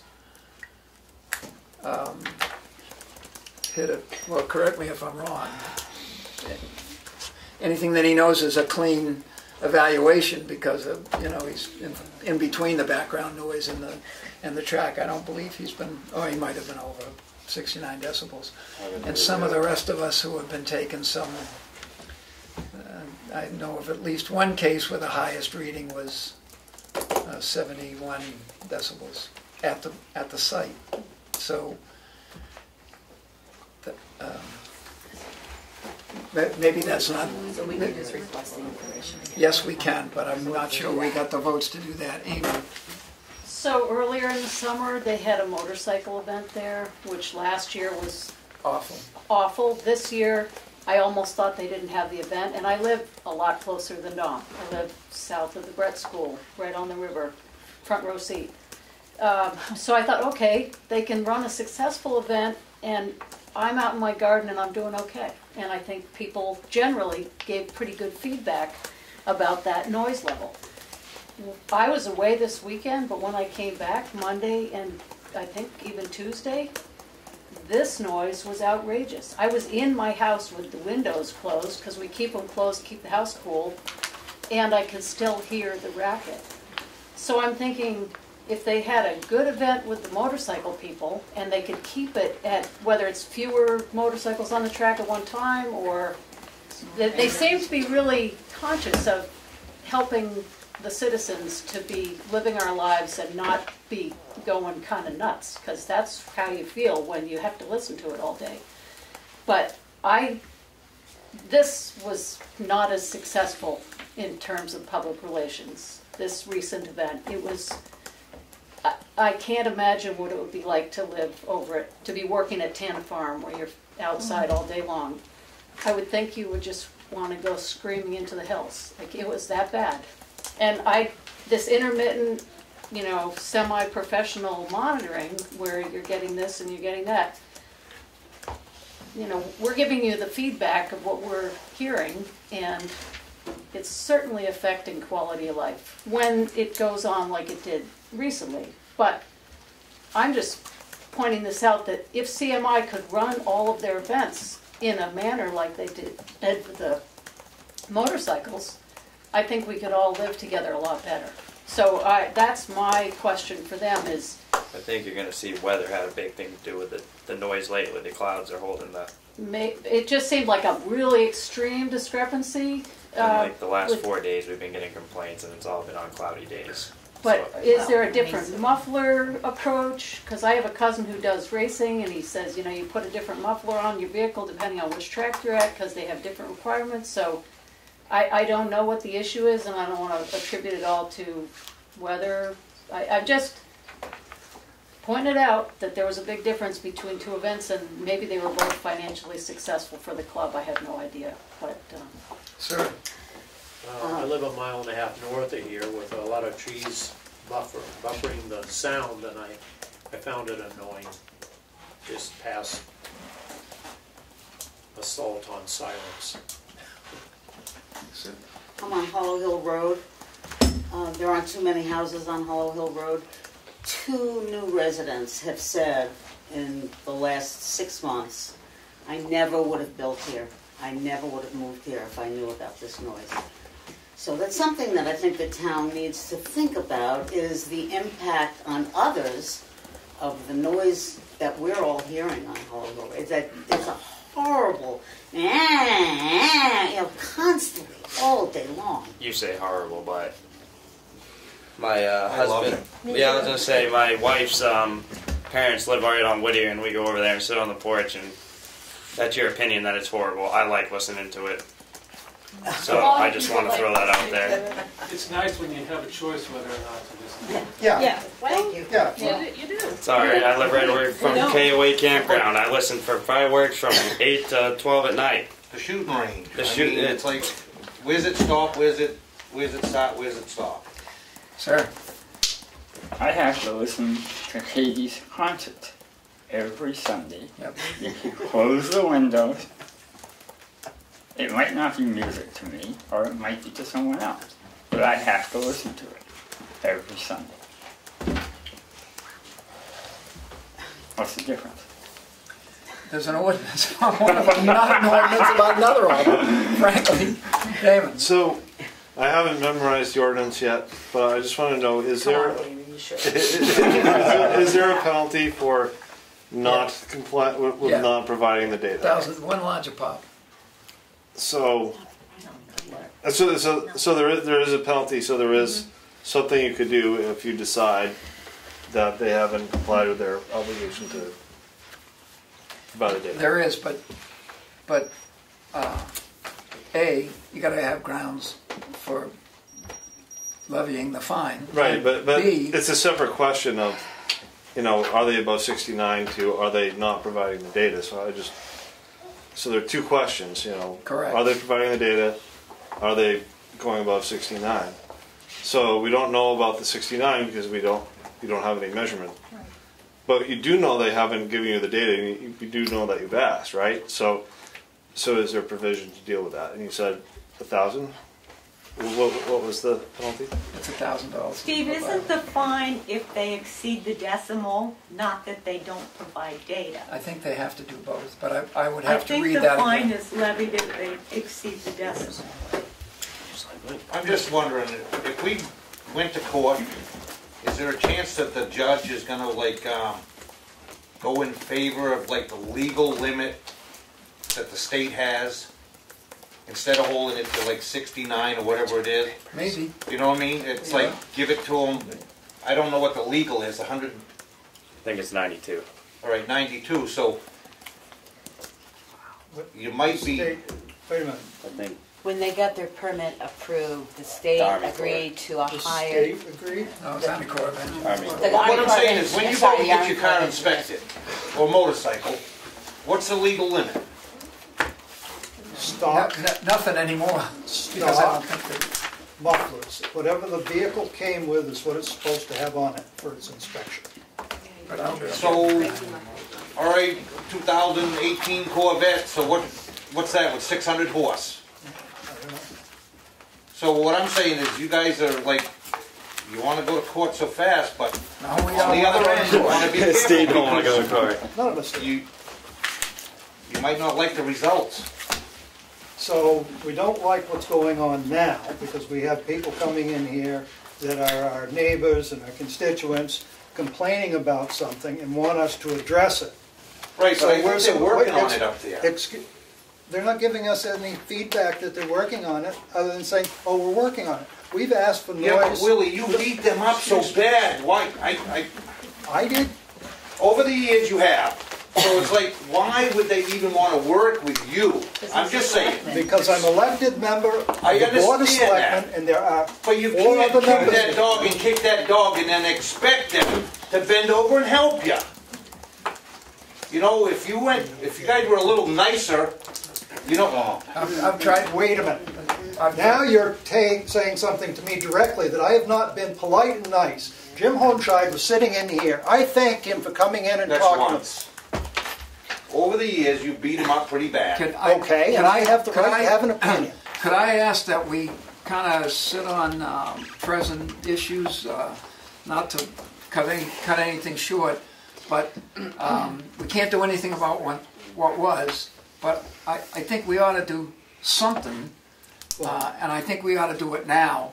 And if it's to send 2 selectmen to meet with a couple of folks from CMI, we've been told that there's some stuff in engineering work has been done on some stuff to add to the facility, that the issue of it doesn't have to be $153,000 worth of noise measurement. If the handhelds that some of their employees use, if they stood at the boundary and gave us an idea of what was emanating from the boundary, it would mean a lot more for up at Gilman Valley Road or something, figuring, well, this is coming off the track at the track, but on the other side of the woods here, it looks like this is above, slightly below, or whatever on a decibel meter. But, it's tough to act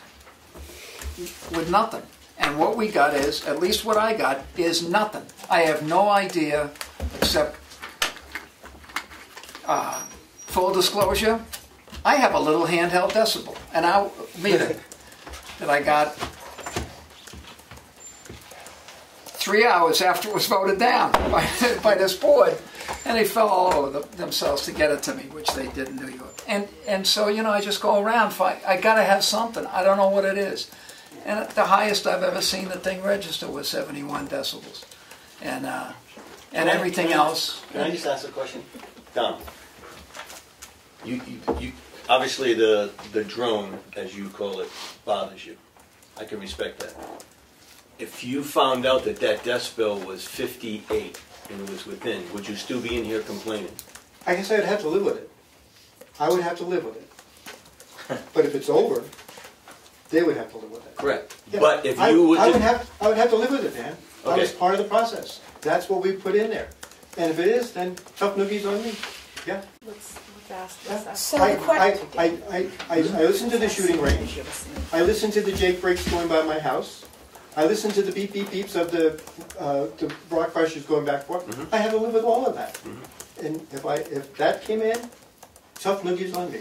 Yes, I will. So my other question is, if we ask CMI to measure at the boundary, the problem is it says boundary and beyond, and it doesn't explain how far beyond you have to go. But if we ask them to do a monitoring on the next 3 races they have up there at the boundary, are people going to believe the number? That's my fear. Because if they're monitoring it and they have to supply it and they come all in and they're all at 58, is that going to be acceptable to everybody here? Or they got to question the numbers? A little bit like Fox Garden, the hen house. My point. So again, we're right back. That's what the ordinance says. Right. It's not an impartial third party. They're to provide it. Well, I just was feeling like David didn't get a very good answer to his question about the ordinance and monitoring, and it sounds like a tough thing to deal with. I mean, because we're not going to trust their data, but it's worse having no data. I'd like to see the data. So would the town feel comfortable voting in some people to stand with CMI to be that, not us, another hen, you know what I mean? Where you could stand there I and don't look at think the they'd decibel allow meter? it. It's a private business. Well, You don't know. Then they need to provide the monitoring that's adequate to enforce the ordinance.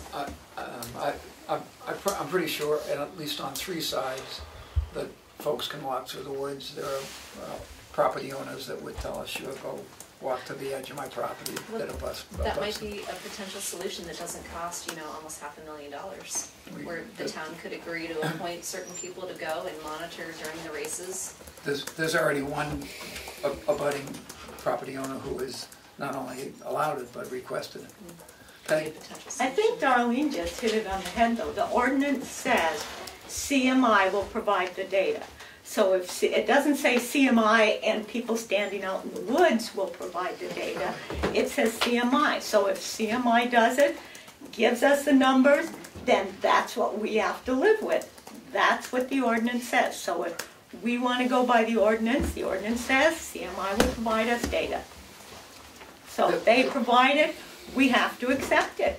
CMI has equipment that they use for that's valuable for the safety of their employees and measuring exhaust noise for individual vehicles. And I think I don't think it's a fox and a hen house thing. I would think that a long time ago in a galaxy far, far away, 45 minutes ago, my idea was to ask them or require them or request them to, give us 4 spots and let us know what's coming. I just wanted to mention that I have a friend of mine that works at Profile up in Conway. Yeah. And he was invited to the motorcycle race that weekend. So he went out and bought a set of pipes that were legal for the road for that motorcycle. Takes it up there, and they did the decimal. No, you can't run them. Even though they were legal for the road, correct, he had to put the stock ones back on. And I think his motorcycle goes to like 13,000 RPMs. Well, even with the stock pipes on, he had to keep under 9,000 RPMs. Otherwise, they kicked him out. I think the biggest sale of steel wool in the history of Carroll County was that the second one where Jim Homicide came up from wherever he lives down here and sat there to make them pack them. Right. And I believe that they're working trying. in good faith. I just don't know what they're doing and of what value that is to the folks who are most concerned right now. There are quite a few people in this room this evening, and there's 4 or 5 people have complained about the noise level. Amy has admitted that they've definitely improved. That obviously they're working on it. So No, you misunderstood me. no, I didn't. You said that the No, motorcycle was. No, the motorcycle You were earlier in happy the with. summer, I thought it was acceptable, but just these past few days, they seem to have reverted back to something where they're not monitoring. So my question is, if they were able to run the successful motorcycle event, could they replicate that with the other group that they just had? And it didn't seem like they were doing that. And my comment is that obviously they're working on it because the motorcycle event was satisfactory to Amy. Right, so there's going to be instances where I think that something's going to pop up that And I you was might be happy with. pleasantly surprised, and I think other people were, and that's how I'd like to approach these folks because they are here. But I was really sad in a way that I came out and boy, you know, we feel like we're back to square one when I thought we were making progress with them paying attention at the side, having people tone down their mufflers, whatever they were doing, that was working better, I think, for a lot of people, so. But I think like the motorcycle rally or race, whatever it is, was on a sunny day. This past weekend was all cloudy. You got to take into consideration the weather. If you're flying a plane over from Windsock, the noise is going to be different on a sunny day or a cloudy day. They fly over my house all day long. You know, it's different on a sunny day than a cloudy day. Noise varies due to your weather. Yeah. Is there consensus on the board that we ask CMI, requiring request? Actually, I was going to make a motion if you... Yeah, good. Okay, I was going to motion that the board ask CMI to take boundary level reading at their race on August 1st, August 2nd, and August 6th. And give them to us. And return the data to us. Second your motion. We know there are races. I've got the race schedule right here. It's going to be Dodge Press event, so I'm sure it's going to be Dodge cars and trucks. And that gives them, all we're asking is for boundary monitoring. If they could give us that data, because we've still had continued complaints, and the question comes up what the sound is at the boundary. Now, they may use their handheld, and they may go down and take it 1 or 2 times. We can't tell them how much they've got to monitor. They may do it once. It'll be a vast improvement on what information we have now. Further discussion? My only concern is going to be, and I can see it now, if they gave us data and it was under the 69, it's going to be challenged. Nobody's going to believe it. But so I am. But the okay, I am too. But I can tell you the vast majority here aren't going to believe it. But David brought up brought up a good point. It is required in their ordinance to monitor the boundary. If they come back with the numbers to say it's less than the 69, other than changing the ordinance, I don't know what we're going to do. So that's my motion. Which has been seconded. Who's you second? Willie did. Willie? Oh, Steve did. Steve Sorry. did, sorry. Further discussion. Can we discuss? Beth. Can you clarify, maybe you could clarify what you mean by monitoring? Like one time over 3 days at one spot? We can't clarify that. The ordinance says they must monitor the boundary. Well, that's all it says. You could suggest? Yeah, I mean monitoring. You can't enforce something that's not in the ordinance. You can't change the ordinance. No, I'm not saying to do that. I'm just saying monitor is a very vague term. The ordinance is very vague. So they could go measure it once all year. Monitor the patient's blood pressure once. Well, I agree with you. The ordinance is very vague. It doesn't say how much monitoring. It just says monitoring at the boundary, and that's what I'm quoting out of the ordinance for the motion. Are you going to tell them when? Excuse me. Sorry. Jim. There's nothing to stop us from getting 2 sets of data. One you get from them, and the other a citizens group gathers at other times. If they're telling the truth, the data will be somewhat similar. If people are lying, they won't. But we have the right to get our own data. Cassie. One thing. Oh, nothing to stop you. Different sound meters will monitor things differently. So unless you all have the same monitor, it will be up to interpretation. That is all. That's not so. If the monitors are in good working order, they will monitor, they will record the same thing.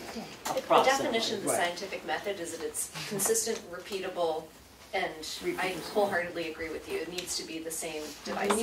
And they need to be calibrated. I mean, my headphones, if I have a pair that's like $2 sound a lot different than if I have a pair that's $20. It's sound is sound. Peg. I think we're still back then to, we're changing the ordinance. The ordinance says they will provide data. We have to be willing then to accept that data at face value. Not that they're doing it and we're standing back doing it too. That's not what the ordinance says. If the people want the ordinance enforced, then they have to go with what it says, is that CMI will monitor at the thing. Right. What we do with our little handhelds makes no difference.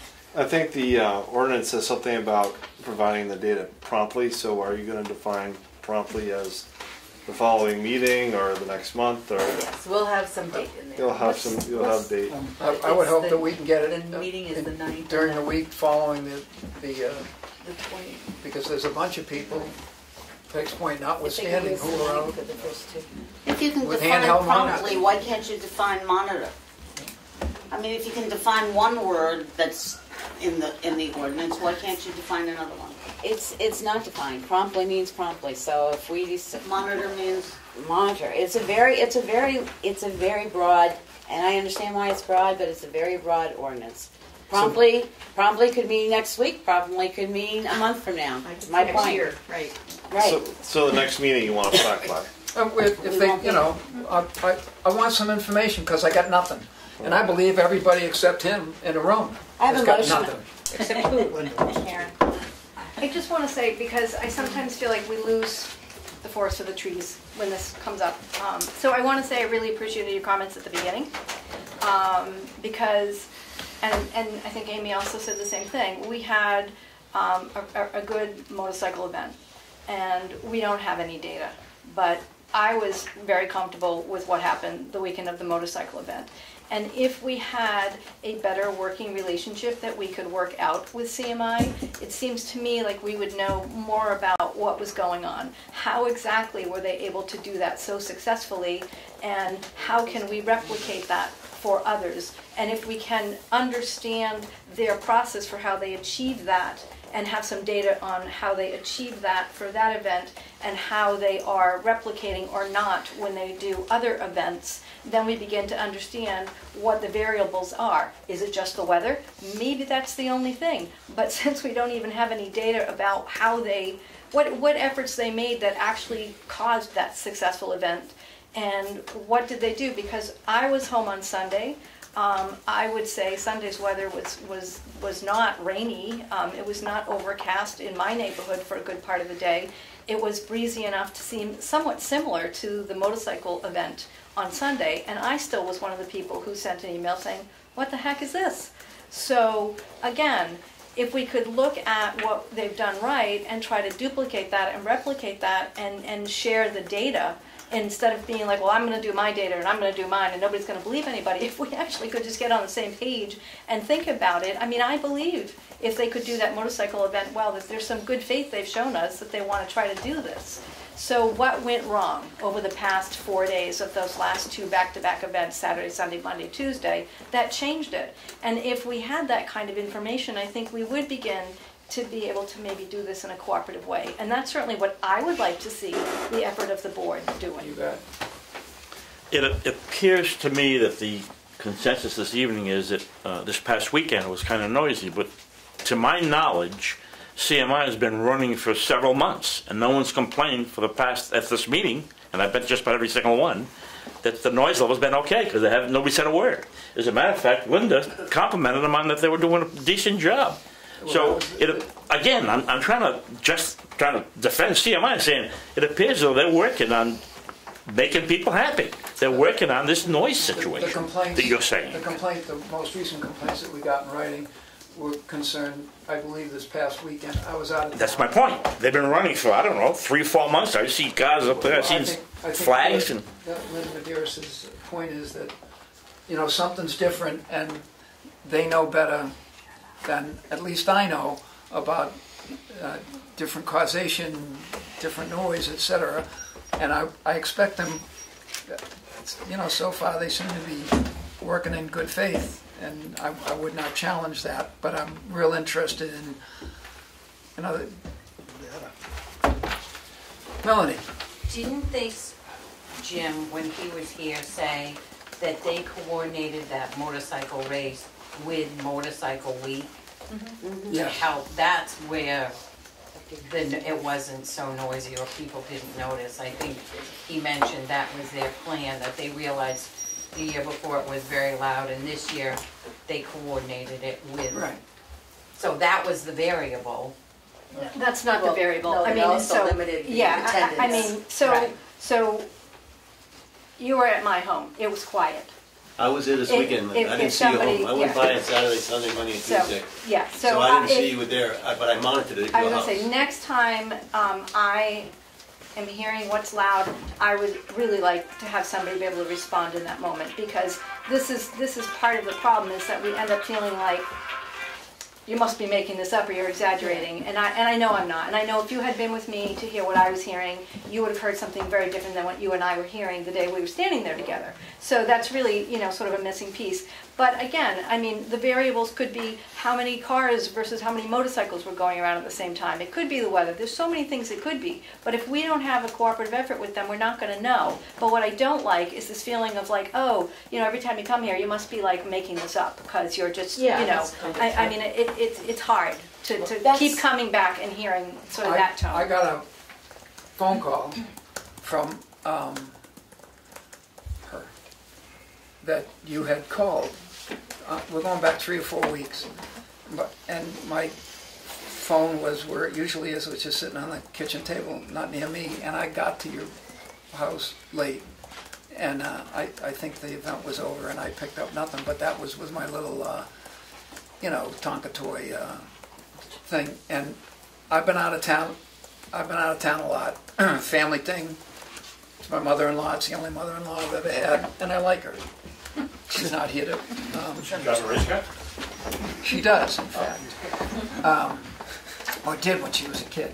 But if you call Darlene, that one of us would probably make every effort to get somebody down there, and we don't mistrust what you say, and I think no one here says, oh wait, you're overreacting. The whole thing is, right now without data, it's chocolate ice cream or vanilla ice cream, because it's different for everybody without some measurement of, what's too loud. Steve, the ordinance is a specific number. Can I address the motion that's on the floor? Which is request 3 days worth of data at the boundary line. And the reason I did that is because then we'll have 3 days that you guys know, and we'll know, are you hearing it? Right. Or they're not? I agree. Then we can go to CMI and say, wait a minute, on these days we had this kind of noise that they heard, but when you did the motorcycles, we didn't. Is it number?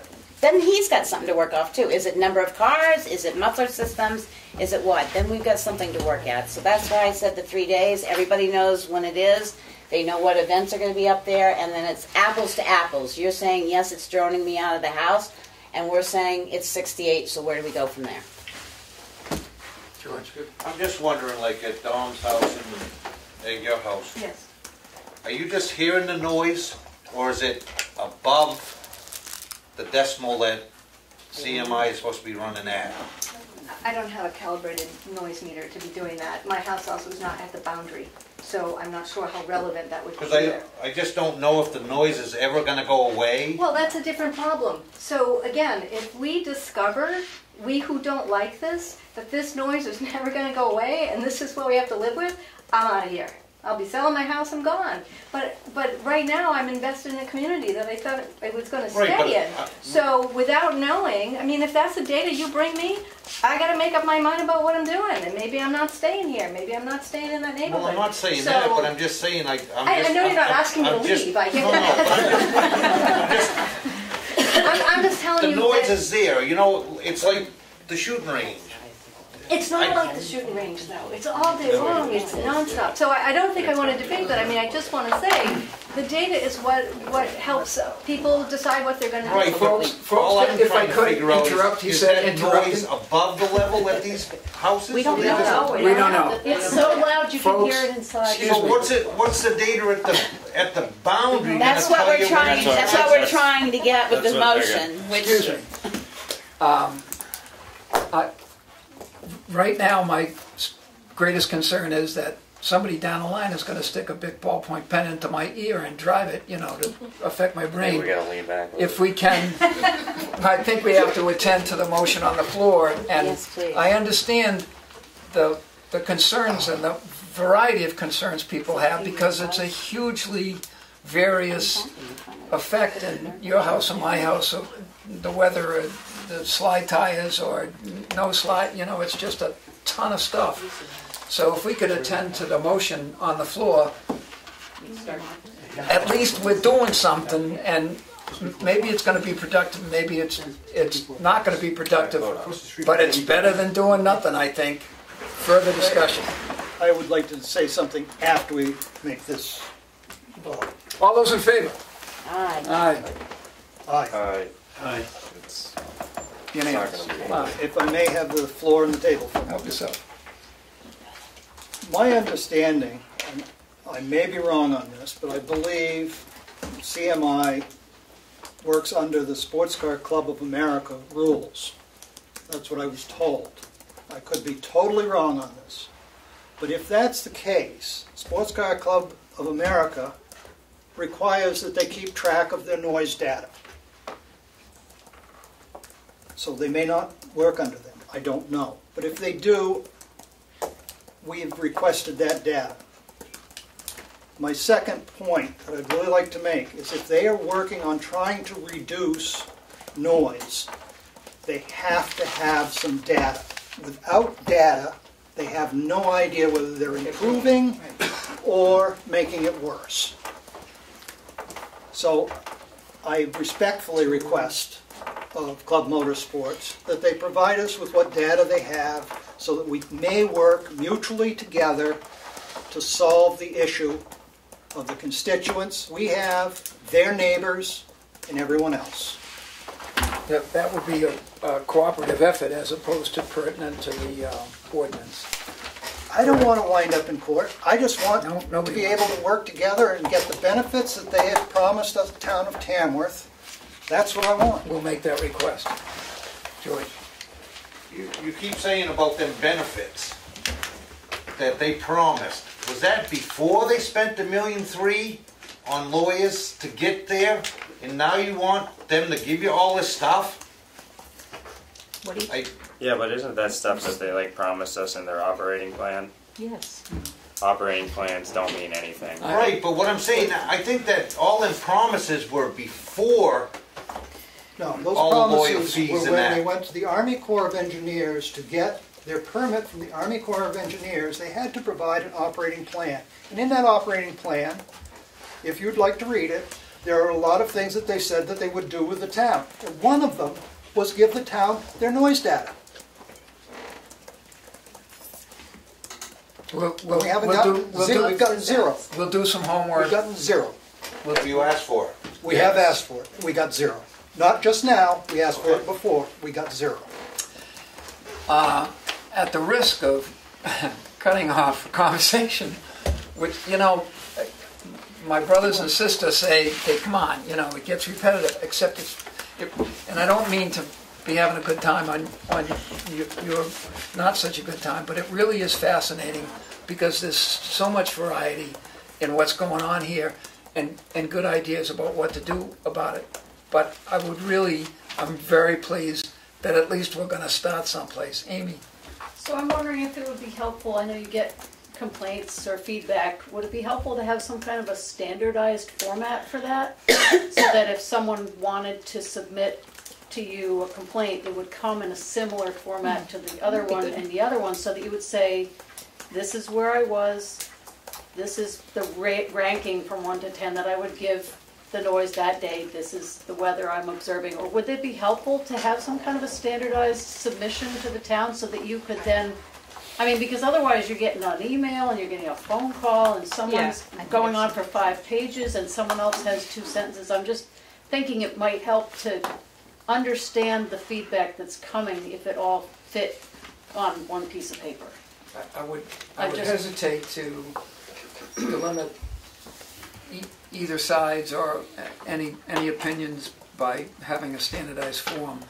I can assure you that Darlene is very careful about making sure that we do our homework, read any letters that come in, and if we don't, we go to bed without supper. So you would just like to get a letter? I've just been I getting, almost I've been wrote getting something the other day, emails. but I didn't know whether it's better to call or No, send you an email. no, or it would letter. certainly be better to put it in writing for sure. And if you want to just send me emails, I just have them all collected. Okay. What I find helpful though is to get the locations. Yeah, that, and that's what I'm Because saying. if I'm getting it from Silver Lake versus I'm getting it from Hollow Hill, It that makes makes a big makes a big difference on what locations make, which also gives us something to work with. Mm-hmm. If everybody from Hollow Hill's hearing it and say I'm over on Turkey Street and I vaguely hear it, then at least I know there's another area. We know 25's an area. We know up on Gillington Valley Road is an area. They're close, there's an area. At least it gives us something more to work with CMI on and say, these are, like we did, these are our 2 high test areas. What can we do? Well, and the woman in the pink shirt, you were pointing out that the weather's really a factor, so maybe putting something about, If you and today want. is a cloudy day, or today the sun is shining, or the wind is blowing from the south, or whatever. As much as you can is fine. That obviously And we read it. seems to have I'm making my own spreadsheet at present some kind of for impact. location. So, all right. Can I just say, they don't have hybrids, so you're gonna hear them. There's gonna be a noise. We totally understand that, Okay. Dan. Some days it's tolerable, some Okay. days it's totally not. Peg. So I just didn't want to make sure that, it's definitely, they're gonna be heard. Got that. We're not saying total silence, we're just saying what's reasonable and. Right, and I heard them today, and I would agree with Aaron, it was not an obnoxious day. I think you said you were out there today. Yeah. I heard, I was working at home all day. I could hear a vehicle or two, it was fine. So I think the conversation's good, and I appreciate Linda's point of view. She seems very willing, first of all, to want to know what happens at CMI. We all sit here talking about it. I don't have a clue on earth if the weather impacts it or it doesn't. I think some basic questions CMI would be happy to answer. And a very cooperative type way, rather than always the noise ordinance, is trying to work with CMI and understand. I don't really understand what happens up there, or all that. And I think that is a definite place to start. Is they're trying, I mean, they have shown us that they are definitely trying in the town. And so I think they're willing to try and work with us. Hey, so are we still doing public comment? Just before we adjourn, I wanted to mention one other thing that sort of got... With your forbearance, and I don't want to cut off anybody, and it really is, it's been great to have folks show up and let us know what's happening and how you feel about it. And I'm glad we're doing something about it too. But with your forbearance, Tom. I sort of started it, so I'll finish it. For the people that don't know me, or don't care to know me, I'm not a complete nutcase. And I've thought all summer long, gee, I'm not hearing them. That's pretty good. I could live with that. That's fine. The motorcycle thing, I was kind of listening for it. Didn't hear it. Great. Wonderful. When I hear it, it's annoying. Flat out, damn straight annoying. And I raise my voice. I can't go knocking on their door.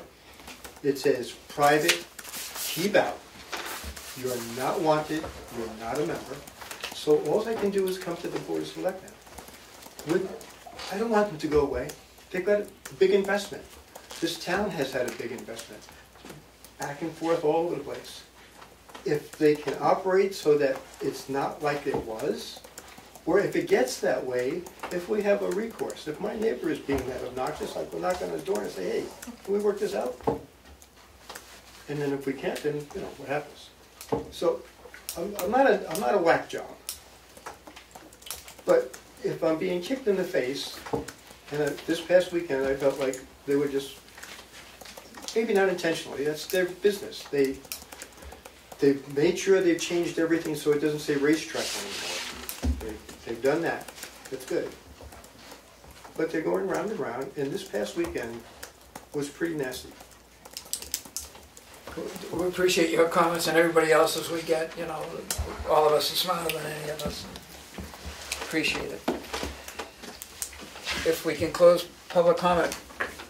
I just want to remind everybody that Chicago Days is Saturday, that it's gotten off the calendar a little bit, but it is Saturday, and I think it's from 9 to 2, where the library's having a bake and cook sale, and they're having food, and I believe I was going to ask the fire department, but I believe the fire and rescue squads are going to be up there for people to view and stuff like that. So free ice cream at the church. Yeah, and music's provided, and I'm going to be there doing as a scribe for stories about Chicago from 12 to 2. Yeah. I think they're doing this at different events, so I'm going to be there with a recorder, and after the stories are recorded, I will, you know, write them down in some form to give to the CLC. And there are two people that are going to So if you have some stories that are interesting, come talk to me. And there's going to be relation stories of the history that they already have, that they've From 11 to 2. been 12. done. So just, it's sort of Sounds pretty interesting. So that's it. Thank you. I make a motion that we adjourn. Second. Setting a world record. Setting adjourned. Hearing no. Sure. I think I figured it out. That boy will live on and on and on. No, but